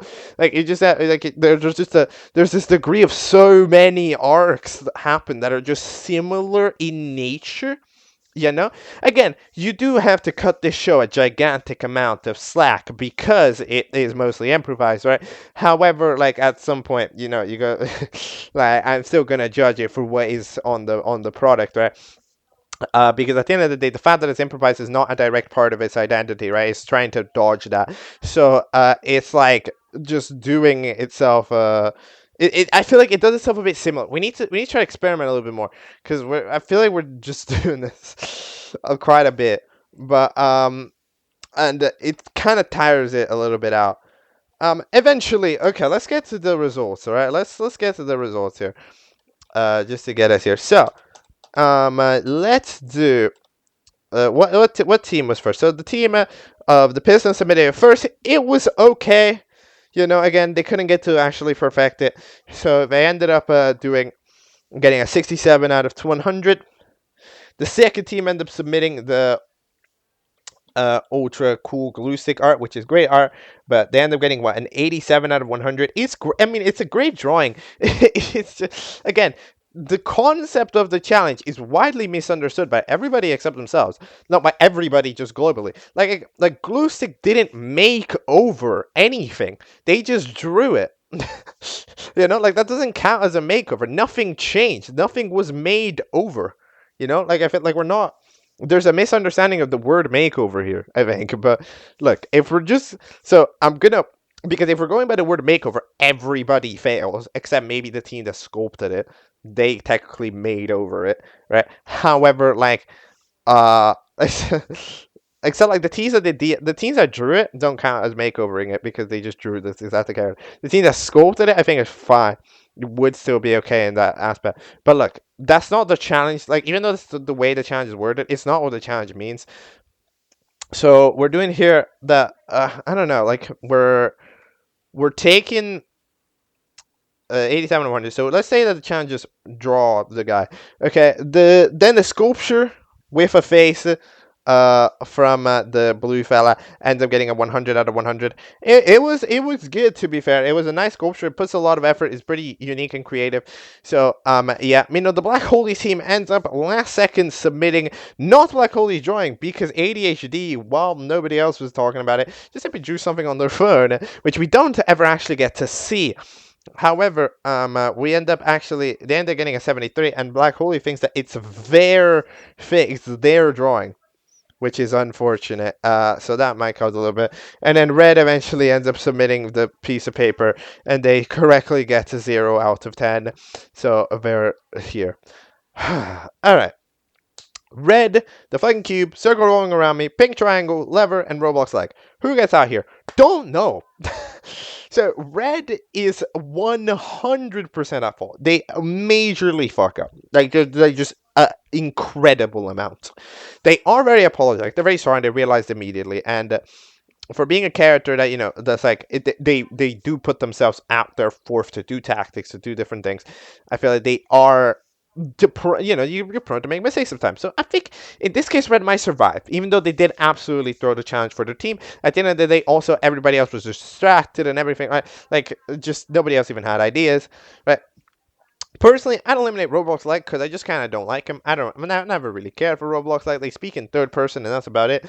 Um, the fucking cube is currently nearly dead, but there's an interesting arc going on with like that pink triangle, fucking cube, and lever, right? Those feel like interesting characters. The circle revolving around me is the straw used from Red, and then Roblox. I don't know. Every time that they referee them, I feel like circle revolving around me is just the least interesting. Like on a global level, like I care about Roblox like less, but I think circle revolving around me is like just not that interesting. Like they've gone, like there's some story going on about, oh, I can't pretend, like in that one post credit scene, but that's about it. Like there's really not much going on. So I'm gonna say circle revolving around me gets eliminated, even though like I've been wrong when it happened, and I'm probably gonna be wrong again. And then the other team up for eliminated is the Brainy winners. Now this is the classic question: is Guy Dancing on a TV screen going to get eliminated? My opinion is no. I think Mr. Shaw is getting eliminated. For suggesting it. I think suggesting the concept of getting eliminated. First of all, Mr. Shaw was kind of mean to Note 7, and also they were doing the whole thing with the freaking the guy oh, we should lose, which is very dangerous to say that and then actually lose. So I think Mr. Shaw probably goes home over Guy Dancing on a TV screen, and I really want to see one day that side profile of Piston. The icon looks so cool. I want to see them actually move like that. But anyways, yeah. And then our post-credit scene is Glue Stick having an art portfolio, which is cute, which is adorable, which is nice. We love that. And yeah, that is episode 11. I've talked about it more than usual. Let's talk about episode 12A. At 12A, the Objectcember release. It's pretty long. It's pretty long, and it's A. What the hell? Okay, 12A. It is titled. Why do they call it oven when you cold food of out hot to eat the food? Let's watch. Okay, so that was episode 12A of Battle for the Dream Island, the latest one. So, Objectcember, of course, this is the second segment of Objectcember. That's why we're doing this. So we start off here with the beautiful little Objectcember intro. Unfortunately, unlike the GDS 5 release, this one doesn't have the progress stated in green. Everybody at the bottom is white, which is unfortunate because in GDS the Google was green. So I thought, oh, yo, maybe the line's gonna be green, but no. In this case, we're not doing a progress bar. Also, by the way, hilarious thing, right? like so far, okay, we've had two segments in the Objectcember intro. Okay, one of them is obviously Google running, and the second one is now obviously Liney jumping around, right? None of those have been present in the respective episodes. Google has not didn't show up in GDS5. Okay, I mean they talked, but you couldn't ever actually see Google in the episode, and you can't. And Line is dead. It is not looking good for the people in the row of hosts in the Objectcember, dude. We're 2 for 2 of hosts not being in there. But yeah, this is an episode 12A, and it's a 12A for a reason. It's okay. This feels like like that type of 12A that's like kind of there's no real reason for it to be an A and B split other than the fact that I'm not gonna lie, I think we just didn't get the episode done in time. Like I don't think there was a specific like reason that was like, yes, this is this my direction, my vision is for this to be an A and B. No, I think this is mainly an A and B because we just kind of didn't make the episode in time, and we needed to have something out for December 9th as like a holiday special, right? But we didn't, right? By the way, happy birthday to Battle for the Dream Island, the BFTDI. It has been a year, and we're 12 episodes in. This averages out at 1 episode per month. That is a very fast. You might want to take your time a bit more, but okay. But yeah, I mean, very solid to be TBH. So let's start off here. It is Christmas time, which means that well, actually, before it's when. Sorry, I'm forgetting the order of the scenes already. Note 7 comes into chat to Mustard Gas when like, yo, I'm sorry for if you were happy, if you feel bad. And Mustard Gas, yo, it's not you. You chill. It's to freaking that one guy, you know. That one fella is kind of mean, the F-bomb. And I was like, yo, I mean, I guess they're just a bad person. So, yeah, they end up apologizing. I'm there if you need you. And now we can talk about the new intro. Yeah, we had a new intro with our current situation, which is fun. I always love it when we have some intros that reflect the current state of things. Right? So we have our new host, which is TV screen, and then we get we stop by on the fucking cube, who's like, you know, freaking this head is blown off, right? So yeah, and now it's Christmas time. Look, I mean, if you just compare how Christmas time looked, right, in episode like 3, right, to how Christmas time looks here, I mean, you can tell that like the vibe is just different. It's just better, you know. We've just improved in general, right? Because I remember one of my main complaints when I was taking a look at those snowy episodes, originally, is that it felt kind of weird because it was super hard to tell what the sky is. But here we've correctly, you know, like separating like foreground and background better than we did before, which now like just makes the environment look a little bit higher quality. So they're all singing Christmas songs and having a good time and doing all that stuff. And then it is time for the elimination. So we start off here with the first team. By the way, I forgot to actually state it before. Yeah, our elimination is it's a double elimination again, with one from either team getting eliminated rather than 2 from one team. I think it's better when one person from 2 teams gets eliminated, because like it mildly it mildly lessens the blow of like a team being up for elimination. Like if you're up for elim, it's bad. You know, like if you're up for elim twice, you lose like 50% of your team. Like it's like you lose a high quantity of shit, you know? Like it's just not good. So like yeah.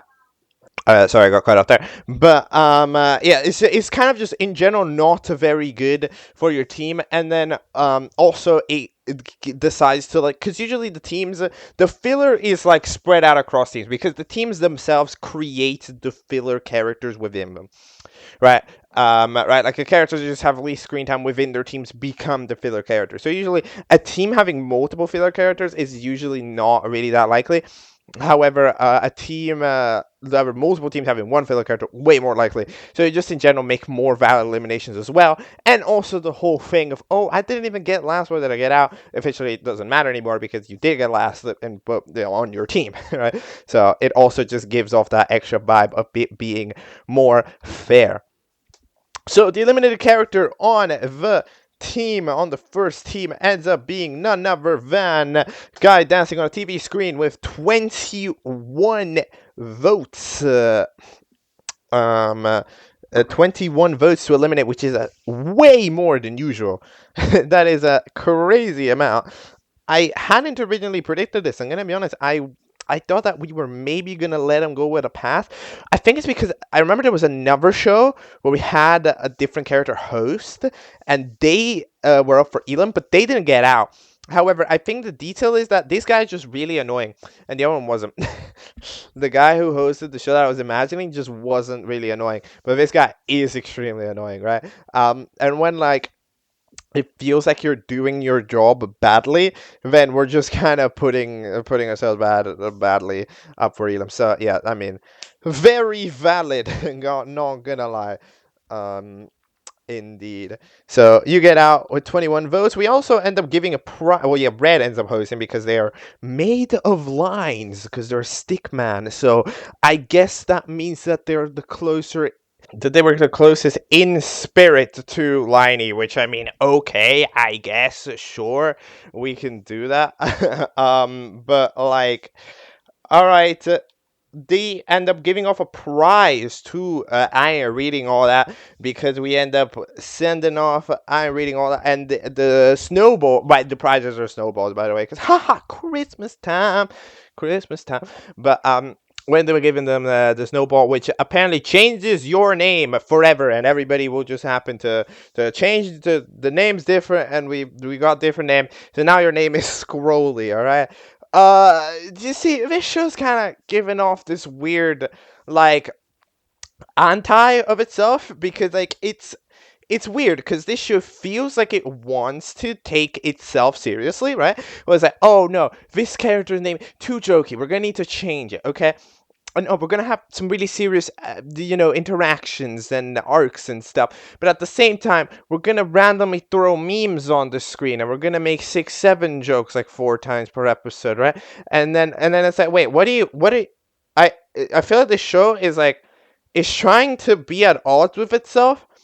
It's like trying to be on both ends of the spectrum. I'm not 100% sure which one is trying to be. I'm not sure if this show is trying to be super like, okay, you can debate. Oh wow, you can't be serious and a joke. Okay, yeah, but like it goes super in one end and it goes super in the other. It's not found the balancing act, because it doesn't feel like a show that is serious but has jokes, or a show that has jokes but is serious. It just feels like it's either a show that is serious or a show that has jokes. It doesn't like it doesn't currently mesh itself very well, scene by scene or episode by episode. It just doesn't feel like it meshes too well yet.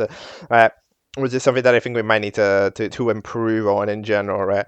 But anyways, eliminated on the other team is not a Red, which is pretty epic. We actually end up eliminating none other than Roblox Leg. Yes! It was not what I predicted. I predicted the cup in a mug or whatever, the circle pointing to a cup. However, we end up eliminating Roblox. Like, yeah, I was wondering what was going on with Roblox. Like, because I don't know what it was about Roblox. Like, I just did not care. I did not give a shit.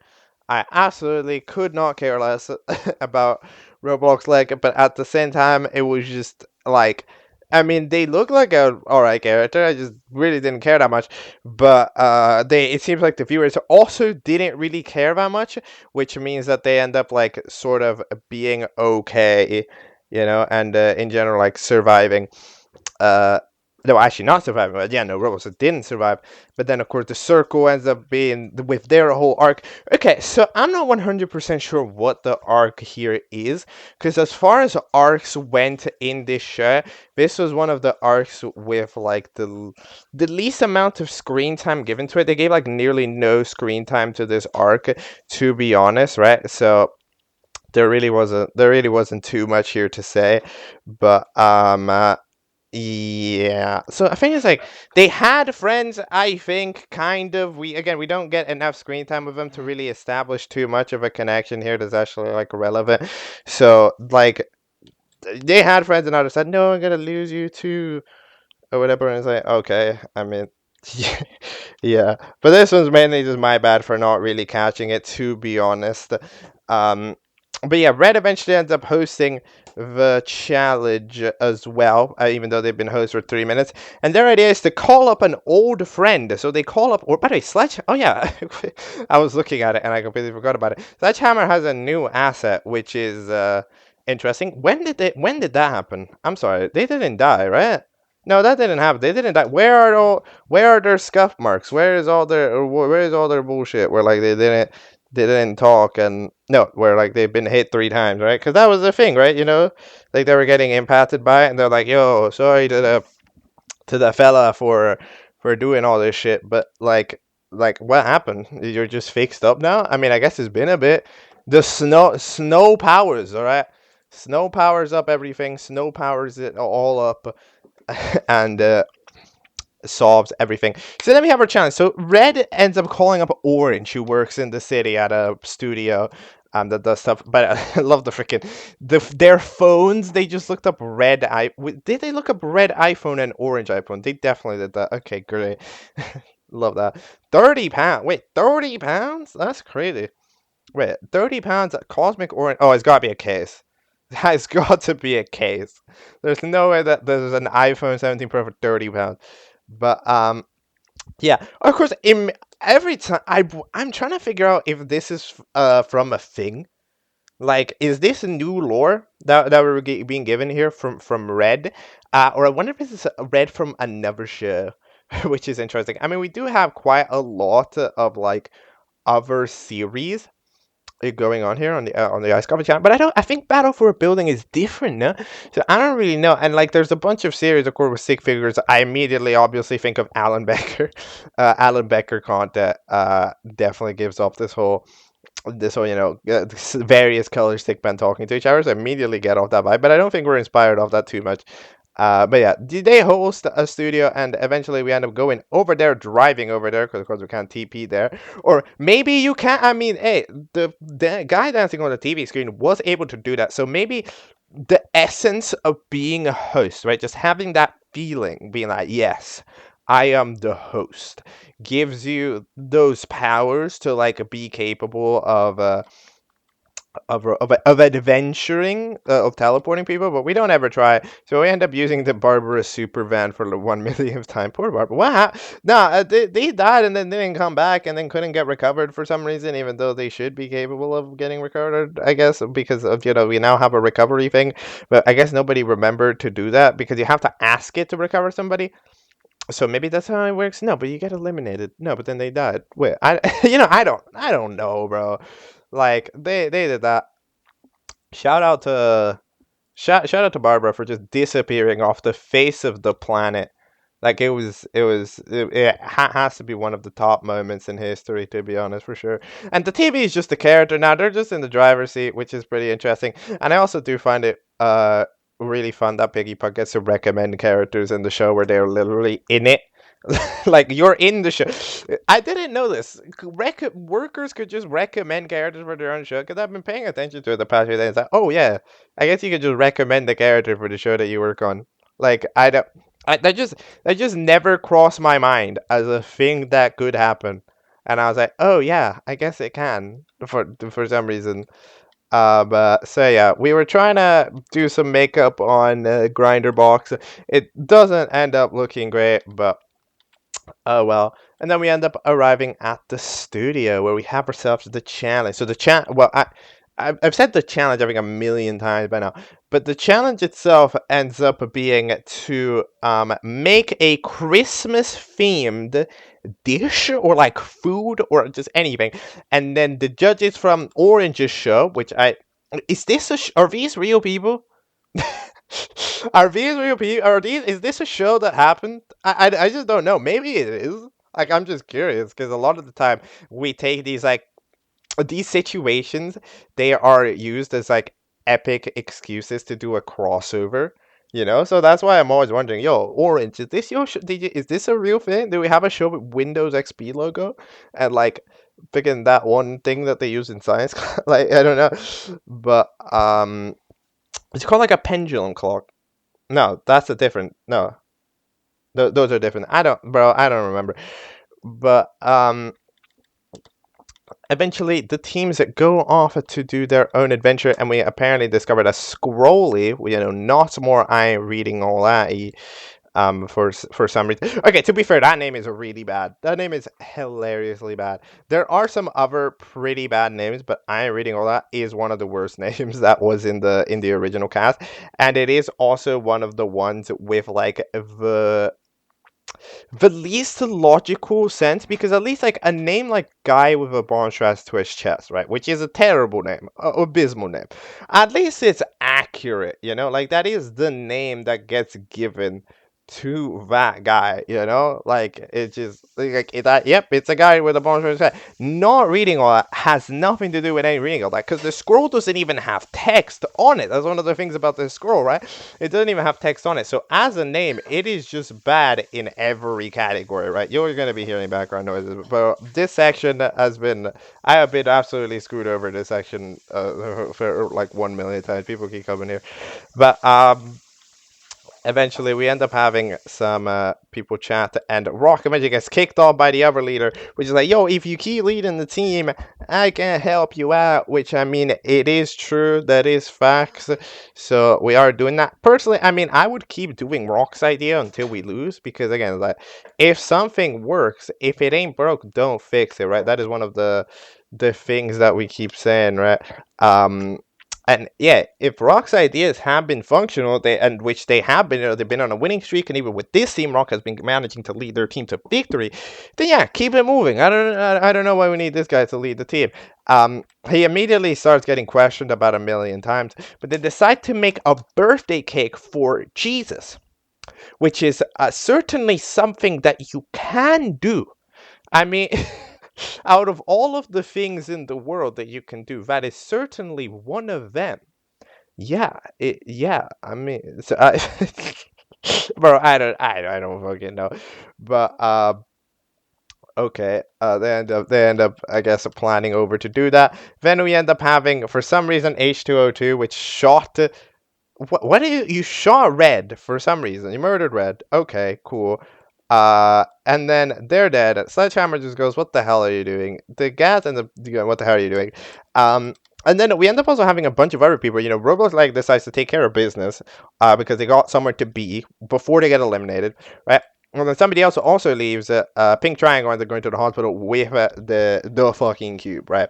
You need to remember, if I'm not mistaken, didn't Note 7 explode? Oh god, wait, Note 7 exploded, right? Because we threw the freaking snowball at him. That happened, right?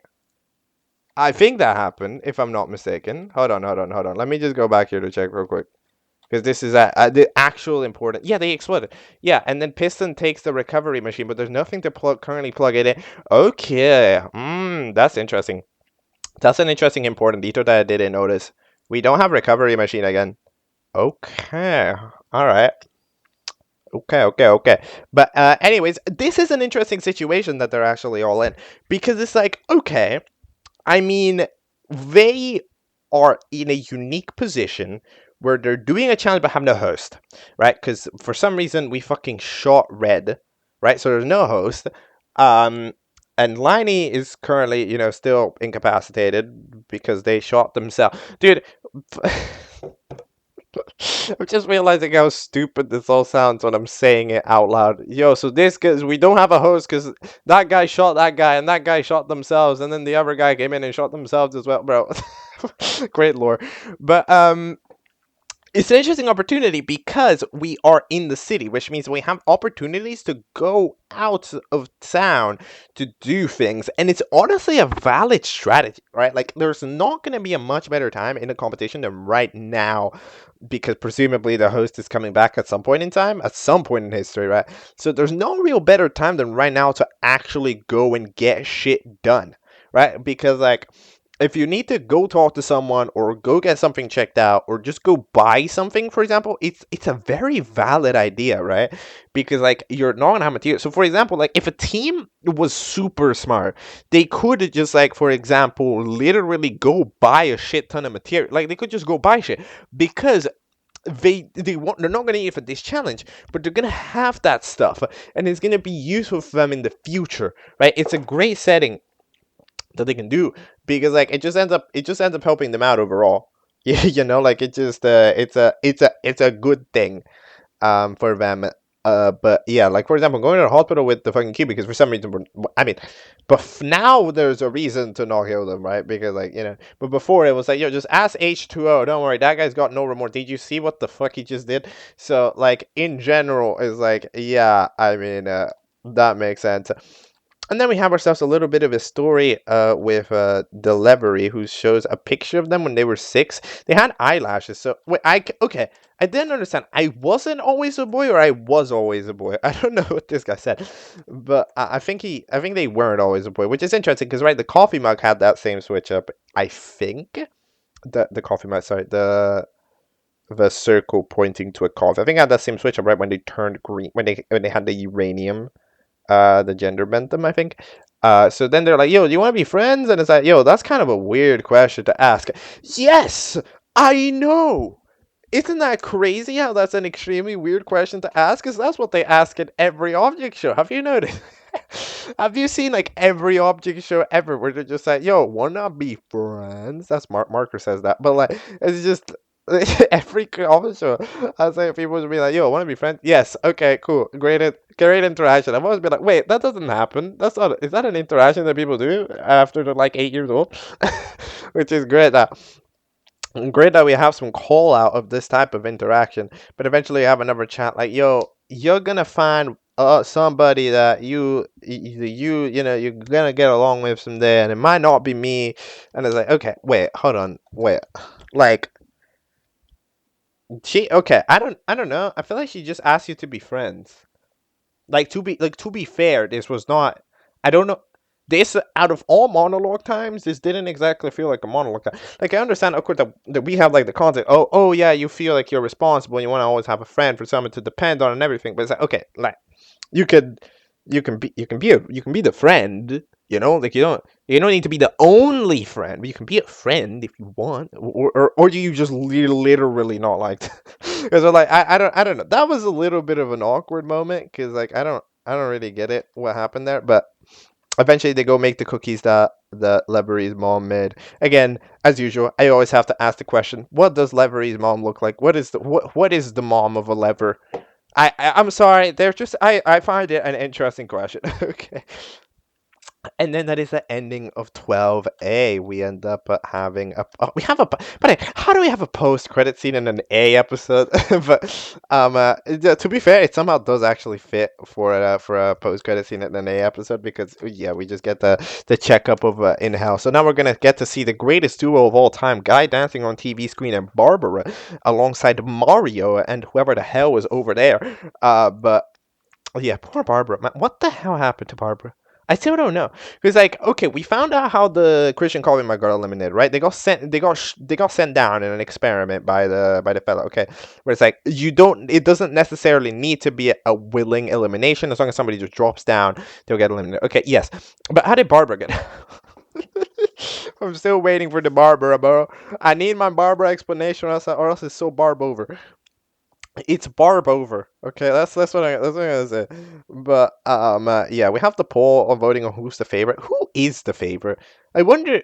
Does anybody shred me out as a fan favorite? I feel like the fan favorites are usually not who you'd expect. I feel like a fan favorite would be like freaking Sledgehammer. The Sledgehammer gives me fan favorite vibes. I know. I don't know what it is about it. I'm getting Sledgehammer fan favorite vibes. All right, maybe I'm wrong, but I'm getting Sledgehammer fan favorite vibes. And then that is the 12A indeed. So what do you think of the overall series? All right, let's do our closing chapter here. I am talking quite a lot, to be honest. But hey, why can't I talk? Okay, stop denying me my privilege of talking. All right, but what do you think of the series? The series is fine. to be honest. It's pretty good. It's a solid watch. It starts off, as I said, sluggish. Those first few episodes, they all feel kind of slow, like they drag. Not too much happens, but it's somehow still 16 minutes. It's like half of this episode happens in episode like 2, and it's like somehow longer. Like it's a drag, right? Um but then it severely improves, despite the fact that I don't think the processes have changed that much. At least we're still improvising episodes, apparently. So like it's absolutely masqueraded way better. I mean, yeah, again, from time to time, the classic, the line stutter, and then we say fuck. Then like, yes, those still pop in, but at least we're learning to keep those relatively in check. you know we're keeping those relatively in check. We're helping out the pacing be solid. And in terms of lore, this show is okay. I think it just has a little bit of uncreativity with its arcs. I'm not gonna lie, because like it's just not that different. Like it just we end. I feels like I get deja vu from one arc to the next, right? Because it's like, oh, this person is apologizing for this, and this person's sad for this. It's like it just doesn't feel like there's that many different types of arcs going on. You know, because like and it's weird to complain about, because yeah, none of the arcs are a problem in isolation. If you isolate any arc, I think that they're all pretty good arcs. They're written pretty well. They make pretty sense, except the whole fucking glass panel, like red wool, whatever. No, that's just bullshit. Okay, that's just the exact opposite of what should have happened. But whatever it is, like every arc is pretty solid in isolation, right? However, it's when you're batching them together into episodes that you start noticing how they're kind of similar. Like a lot of the circles about what happened and the kind of overlapping with each other. And it's like, yeah, I mean, it's fine, but I also want to see other things. Like there's like it just doesn't feel like there's a different type of arc going on. Like at the end of the day, every arc is like something happens and somebody's sad, and now somebody needs to comfort them. That's pretty much the TODR of a lot of these arcs, right? They're never like an arc of like where somebody isn't sad. Like like we did have some like research stuff, right, with the whole shenanigan with the whole ginger shot, right? But then we skip all of that and just turn it into a freaking the same like TLDR again, right? Like it feels like we need something. We need some more creative writing. I currently don't have ideas, so I'm very sorry. I'm trying to give you an example, but I'm currently failing to give you an example. And I do improv the object catchup. Haha, you see, I'm just like the show for real. But like, um, in general, it's like kind of just it's fine. Every arc is fine, but I think there's too many of them, and I think we need to spend a little bit more time in the imagining room to try to think, yo, what would be cool and also feel different, right? Because it currently feels like eating a good sandwich 6 times. It's a good sandwich. It's just I don't need it 6 times. Sometimes I can go for like a chicken sandwich instead of a hamburger. Like they're different things, but if you eat a hamburger 6 times, it's like it's a good hamburger. It's just, sometimes I try chicken sandwich. It's kind of different. But other than that, it's all pretty solid animationally. I mean, considering the speed of this show in terms of like how fast it gets made, animation is excellent for that. I mean, it ends itself. It's very watchable, and it always has been watchable. It's improved itself, especially in background work. But yeah, it's very solid animationally. It's just, yeah, no, honestly, that is one of the highlights to me. Absolutely, animation is one of the highlights because it manages to like look so pretty relatively polished, despite the fact that it works itself super fast. Yeah, it's good. That is absolutely good. In terms of VA and audio, I think that VA is fine. I mean, one of like the elements of the show is kind of that everybody is sort of voiced by the same person, so we end up having not too many different types of voices, but it's fine. We don't really need it. And in terms of audio mixing, depends episode by episode. Most of them are fine. There were a couple. I think I remember like episode 10. I think had some like louder music. But in general, it was all relatively listenable. So like I think currently it makes pretty well, right? But there were a couple of episodes ago where sometimes it randomly feels like the mixing is a bit off, but in general, it's all pretty solid. And yeah, that is all that I think I can realistically say about Battle for the Dream Island. I talk a lot. I am very sorry. I apologize to all of the people on Earth, on Mars, and on Barbarous Planet. Let's go do ourselves an outro. Alright, and with that, that is going to be all for today's episode of Object Catchup. We have talked for way too long about the BFTDI, way longer than I have any right to. However, at the end of the day, um, uh, I think part of me kind of wanted to make up for the fact that I missed the day. So I was just saying, yo, I'm just going to chat a bit more. Right. So I was like, okay, yeah, sure, fine. I'll chat a bit more. Even though I maybe shouldn't have, right? Okay, mild behind the scenes. Basically, how it works is usually I talk for like the length of the episode because I can talk for pretty much however much I want. However, like I'll usually talk for the end throughout the length of the episode, and then I kind of wrap it up from there because I'm talking too much, right? Like I don't want to exaggerate and talk for an hour about everything because otherwise I just won't ever cover anything in life, right? Like we gotta get to the next thing at some point. However, except for like the current last episodes, then I give a longer chat because we're at present day, and present day deserves a longer chat. But I feel like with this show, we've especially talked a little bit more than I expected. But hey, hopefully it's fine. Okay, if you didn't, if you minded, make sure to say. I read all of the comments. All right, and I heart most of them. That was the second chapter of Objectcember. The third chapter of Objectcember is actually very soon. I think it releases tomorrow. It is PMOS colon TT. Okay, which is certainly a word. I'm sure that's an acronym for something, but it is a releasing. Will we be covering? I mean, yes, as I said, we're going to be covering. The idea isn't to cover it immediately because we've got some other things that we got to get to. However, hopefully about like a couple days, I might double up covering PMOSTT and WTB2 because we've already covered WTB and it's going to just be one thing, right? So I have to mix it with something else anyways, so I might just keep those two together. I think I might do that, and then that ends up as a video. That's probably my prediction for what I'm gonna do. Especially because PMOS I think is 3 seasons. So yeah, that is all for today's installment of Object Catchup for Objectcember so far, and for Ice Coffee's Battle for the Dream Island. We're all caught up. Goodbye.